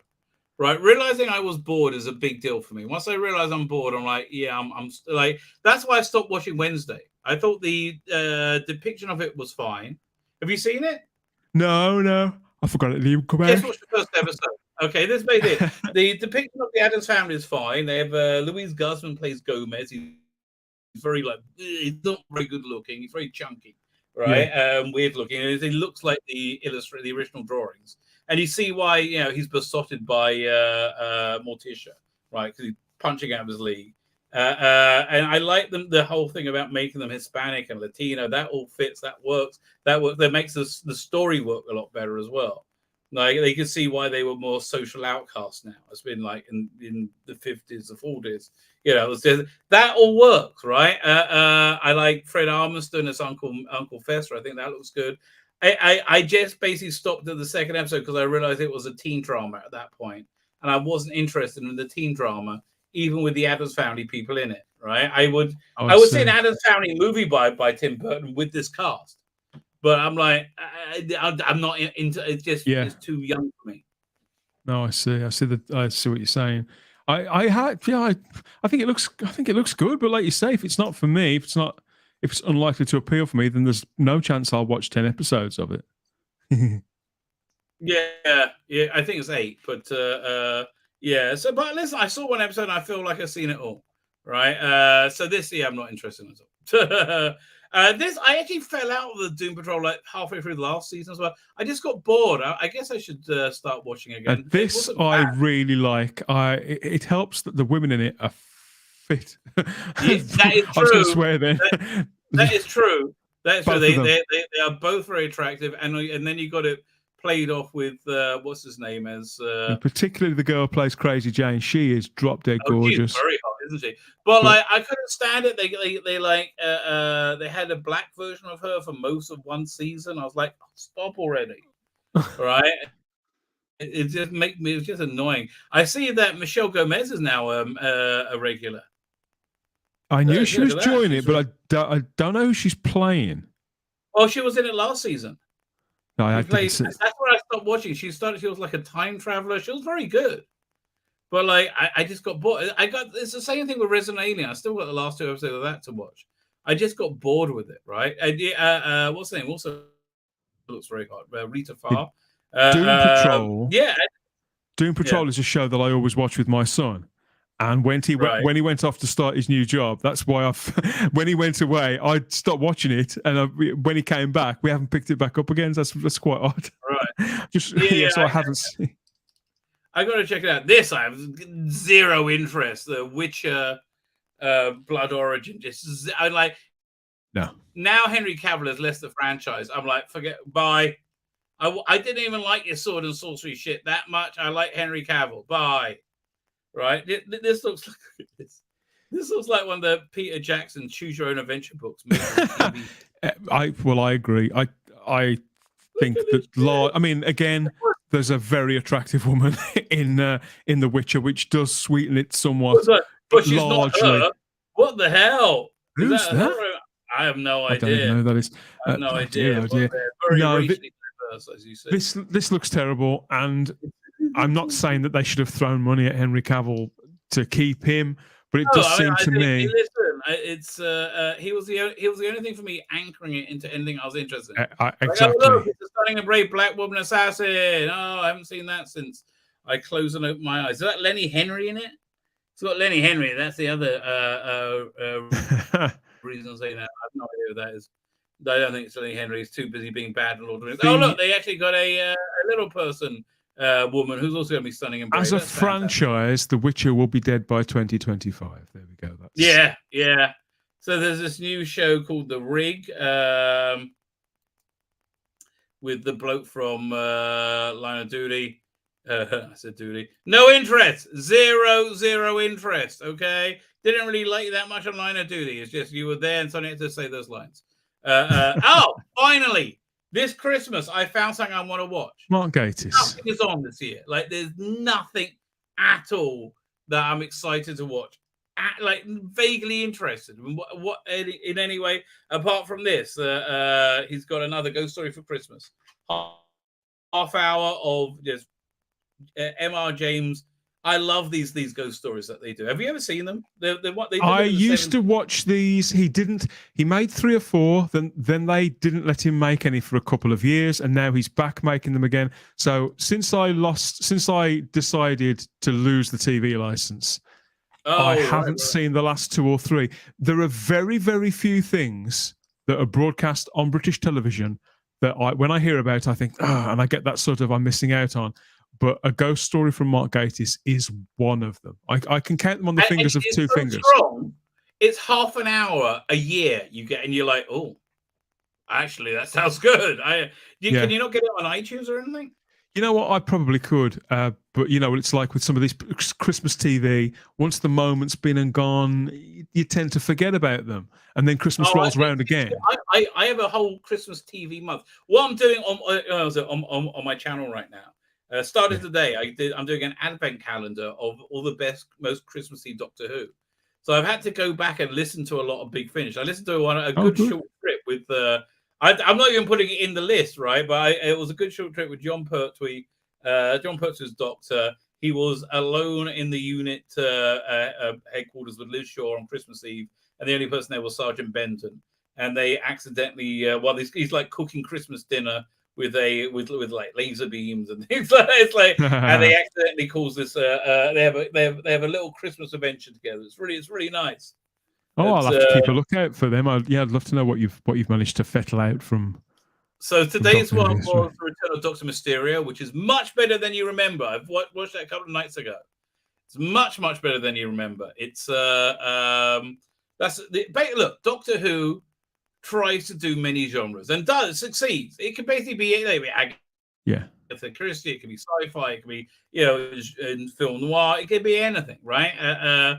So they tried to do a superhero movie, and it didn't really work because they couldn't get the superhero stuff right. It didn't look super dramatic. It looked kind of just lame, and they really needed like a big Hollywood star to be they needed like I don't know Chris Evans or something to be the superhero. Like that's what they really need to make it work, and it didn't really work. But Capaldi was fantastic, like absolutely fantastic. He had some early scenes with the child actor, and Capaldi with children is just awesome. It's so he was great with kids. Yeah, right. So I've really enjoyed it. It's still Doctor Who, right? There's still Doctor Who doing a superhero movie, but it's also very Christmassy, and I do enjoy. I like the Christmassy stuff. Right, tomorrow's one's going to be Iris Wild theme. The the Claws of Santa, or something like that, which is lovely. I absolutely love Iris Wild theme. Well, Iris Wild theme is what's the name? Katie Manning. Yeah, the old version of a time lady who was like drinking and boozing away through time in a TARDIS that's shaped like a London bus. And it's smaller on the outside. And she keeps saying the Doctor's stealing his stories, right? So she did a 5 Doctors version. I think that and so in this one, and she was like, she does like little things like sing a Venusian lullaby to try and calm something, and it's just like just fun little ideas. Really, it's really fun, and she's got her assistant is a rather pompous, also boozy little panda called Panda. I've never heard any of those. Lots of the Doctor Who spin-offs I haven't gone for. Big Finish, if they could do a streaming service, they could probably get. They'd clean How many up. subscribers do you think that they could get? They'll pay $2.99 a month. You know what? Nowadays, I really don't know. I reckon they could get 50,000. I'd subscribe across to America. It. Yeah, but across America with all that with their catalog alone, $2.99 a month. I reckon they could really do it. Trent Middle was very good. That's one of my favorites. This is all the ones he's done so far. Right, the Mezzotint's really scary. That one's really properly scary. Martin's Close is disturbing. I don't remember. Trent Middle was very good. That was also it was more like Sherlock Holmesy.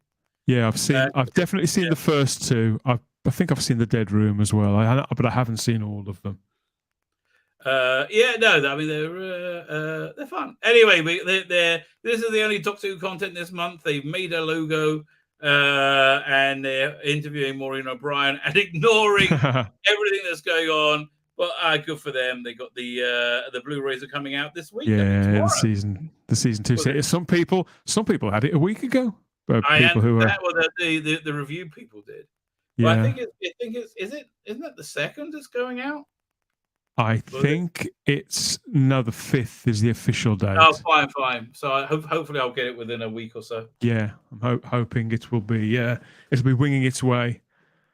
Yeah, right. It is exciting to see some black and white stuff in that format for a change. It really is. I'm so excited. I am so excited for it. Okay, got an interview with the bloke from what's it? Titans. Titans. Don't really care. I thought the woman who played Dove was very hot, but that's about it. Yeah, so did I. Yeah.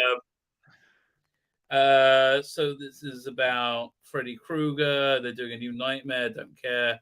I just don't care. Michael Moorcock, sci-fi and fantasy biggest beard, tells us about myth in his work. Oh, I would totally read this.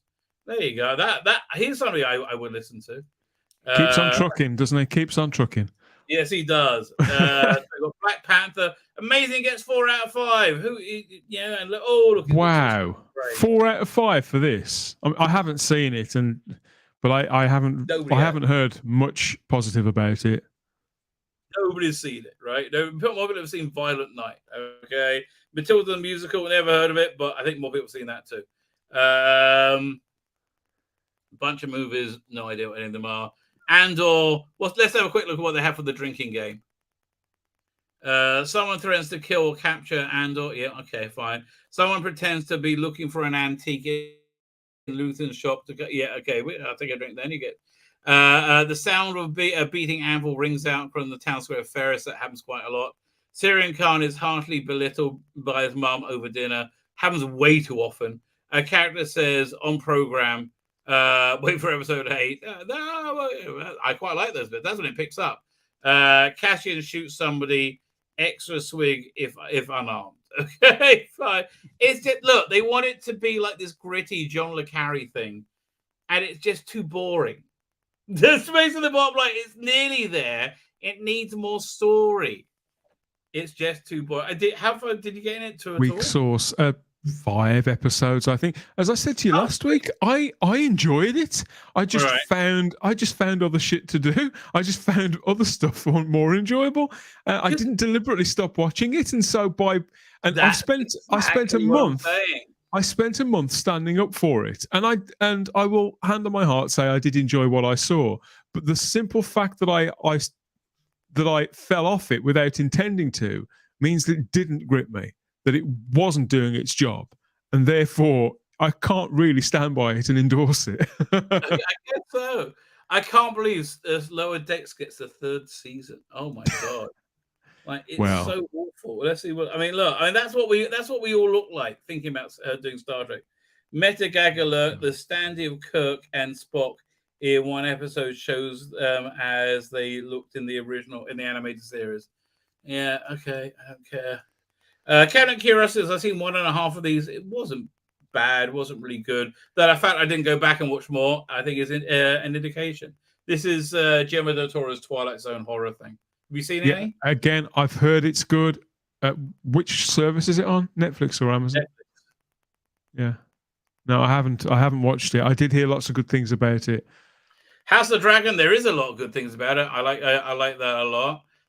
Star Wars Tales of the Jedi. I got about 4 minutes into. I'm like, I'll maybe 7 minutes, and they're only 15 minutes episodes. And I couldn't stomach it. It was in the peaceful, loving, female-led society of that the Ahsoka Tano came from, and it was just like stunning women being stunning and brave, and it was just like, oh, look, this is going to be over soon. She's going to be grown up and born or something, and you'll be able to move on to being. And I couldn't get through it. Right? It was too cringe. It was way They're too spreading cringe. Star Wars so thin. Man. Wednesday we've already reviewed it and probably did a better job. They like the extras and they like everything. Let me see if there's any. There's a Mashy Sweet interview that I'm looking forward to. They recreate. What episode do they recreate in this? There's one episode that was missing. And they've put the telesnaps in, have they? Isn't it the It's Crusade. Oh, I love the Crusade. Was it after was it Magneto Running, equal parts flinty and whimsical, Wizard and Grumpy. The 2 episodes of the Crusade are missing, victim of a short-sighted BBC. Thankfully, the chase tells us that anything that ever happens is recorded in light and neutrons, so accessible by space-time visualizer. There's a hope. Until then, this black and white box. Well, what do they have? They said they recreated the episode somehow, but okay. I think it's in telesnap form because there was a little bit of, the kind of piss and vinegar that people do come out with, that it wasn't animated, but obviously animation's very, very expensive. You see, people assume things all the time, and when the thing comes out and it doesn't, people assumed that when they got around to putting the black and white stuff out on Blu-ray, that everything missing would be animated. I could never understand. They were never going to do the Crusade. They always said it was too difficult to do. Well, the animations project was, even though the only similarity is it's all Doctor Who and it all comes out on disc, it was made by completely different people, completely different teams, and the money for both projects came from completely different sources, completely different corporations. Yeah, BBC American, I'm sure the case. they do the Patrick Troughton disc. They will license them. They'll be crazy not to. What was that? Sorry. When they do the Patrick Troughton box set, so they'll license the animation. I don't think. Well, I don't know, because some of it, obviously, some of those seasons, there's so much material that's missing. It depends on how many episodes. If the episodes that survive, I think they would certainly sell. You do a season 5 with they would. It's all animated. No, I'm not saying they wouldn't sell, but what I'm saying is that the money to make them just isn't there. And they would never make it back by selling it as part of box sets. No. It's got to be sold individually. For a price that people would be willing to pay. But yeah, people made the assumption. People made the assumptions that all this missing material would be animated. It was never even hinted at by BBC Studios and the people who put these things together. Yeah, so it's come out. It's come out, and people go, "Oh, it's not animated." Well, no, it's your assumption, not their promise. We all hope that there'll be some kind of a recreation of them, right? Okay, it didn't happen. I think that in my view, the telesnaps, if the telesnaps are presented in an imaginative, if they're clean, and secondly, if they're presented in an imaginative and creative way that sort of flows, that aids us somewhat, that they're not completely static, then that's more than adequate. It's honestly, in the was it Web of Fear? The telesnap was totally acceptable, and the animation was just atrocious, absolutely atrocious. I've I've just noticed what the time is. I know. That's why I was trying to wrap this up. Let's wrap up this issue. Then we'll talk about your show, okay? Because it's coming up. You got like an hour and 5 minutes till the show starts. So I must have got here later than I realised. Yeah. I don't say We Are Not Alone only exists because they couldn't get together to make Red Dwarf. It is a replacement for Red Dwarf and bit of a bummer because it does look that good. Ghost Stories for Christmas. I may well buy this. That looks a lot of fun. I do like those things. Yeah, agree Virgil completely. Gummidge. They got the complete Virgil Gummidge on Blu-ray. Blimey. Is it the complete? Is it the missing the Australian stuff? It's just Wurzel Gummidge, not Wurzel Gummidge Down Under. So it's just the 4 seasons of Wurzel Gummidge itself, as I understand it. I could be wrong. And it's also very, very expensive because I said when they announced that was coming out that I would definitely be buying it. How much is it? Well, they kept the price tag secret for months. It's over £90, which I think is no way. I think that's a bit on the rich side. Yeah, I will buy it, but this close to Christmas when I've got family to buy for as well to treat myself to something like that. No, it's not going to happen.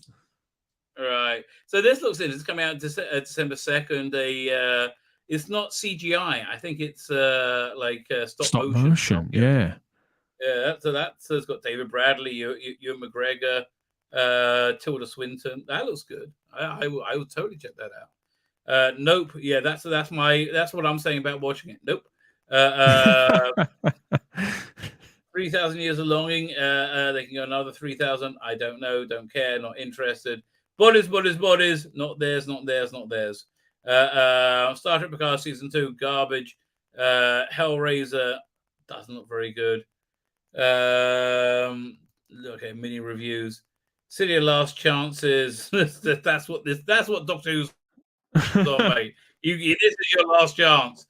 Doctor and the Daleks. Oh, that looks like a nice coffee table book. Yeah. The John Walsh's new book. Yeah, Dice Man is not Dice Man, the Rebellion.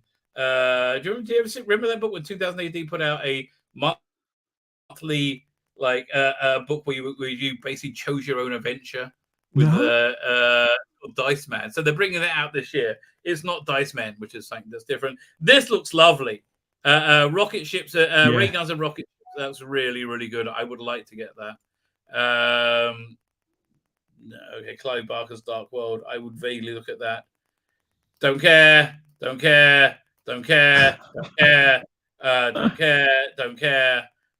mean, at least the Death of Superman, is going to be good because it was done 30 years ago. Predator, they love, but I don't trust them. Finn, don't care. Love Arousing, looks garbage. Gotham Knights, Xbox, don't really care. Children of the Stones, music, 20 minutes, blimey. They get a 20-minute disc, okay. I had this Judge Dredd game and it was garbage then. I don't know why they even bothering reissuing it. I guess because enough people forgot how bad it is. James Cameron, leave us alone. Next month, December 28th, Star Trek Picard. It's going to be over. Thank God. Thank God. We'll never see it again.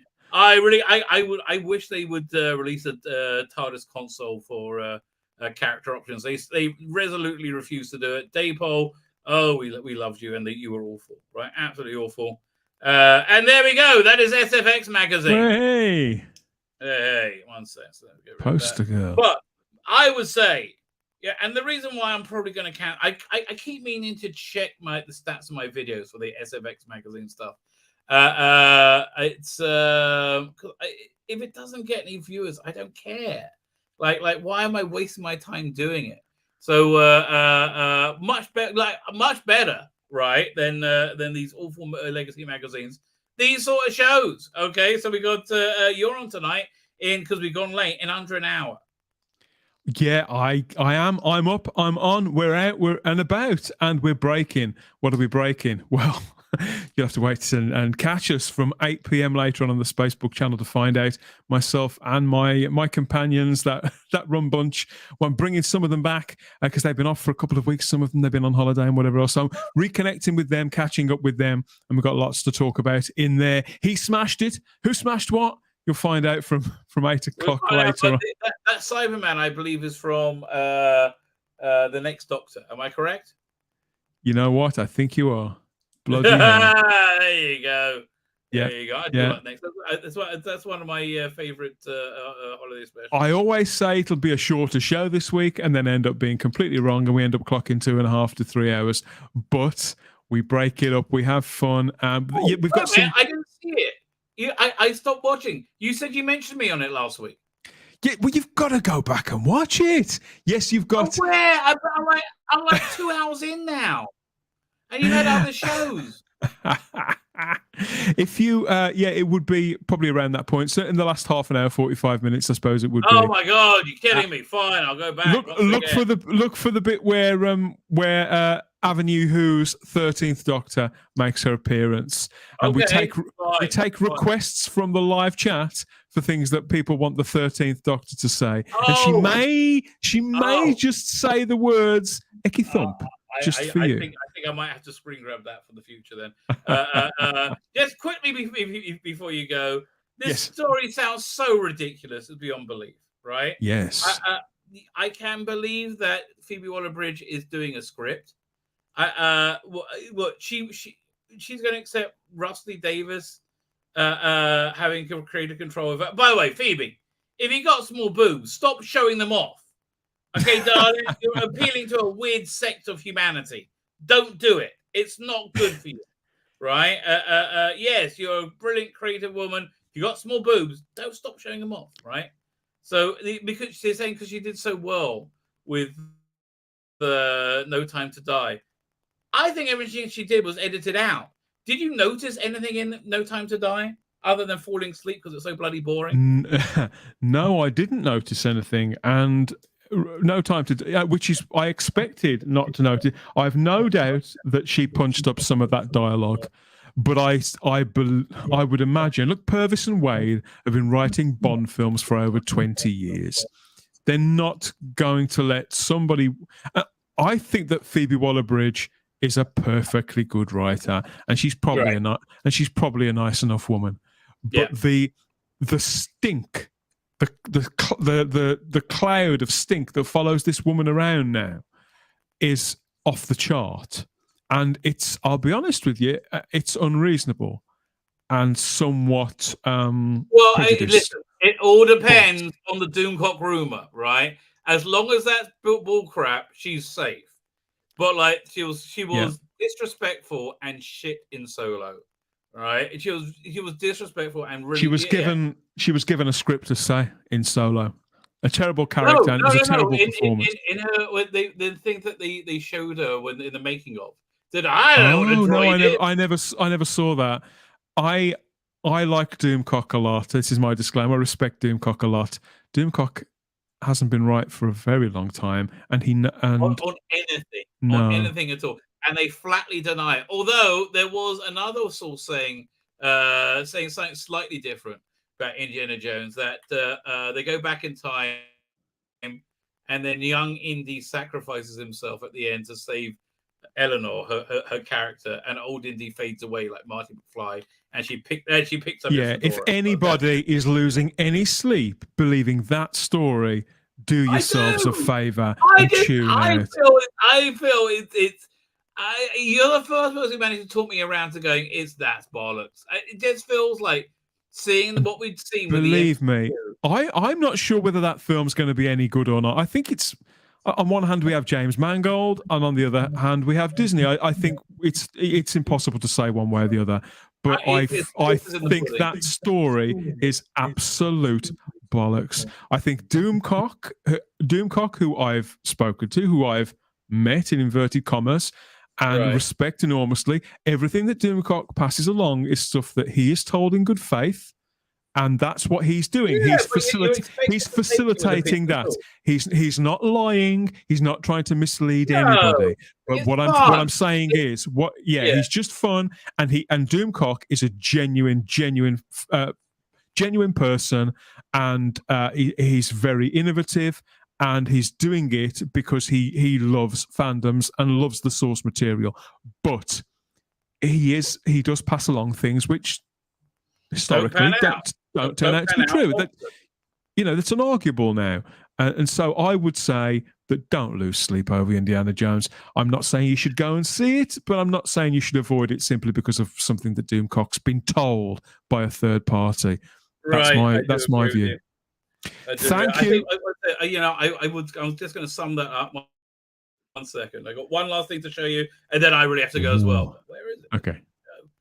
Hang on. I will do over here. I love your Christmas hat. It always makes me laugh. I'm going to get mine. Get my stuff out. It's time. Here, it's time, buddy. It's time. Yeah. So this get the tinsel out. I think this is that entire story in a nutshell. I'm here to save Doctor Who. The fuck you are, darling. Yeah, I'll read the article properly. Like I say, people have sent. I love that people send me this stuff, and I will read it. Sorry, mate. Should I add what you just shared? No. I was just stopping it.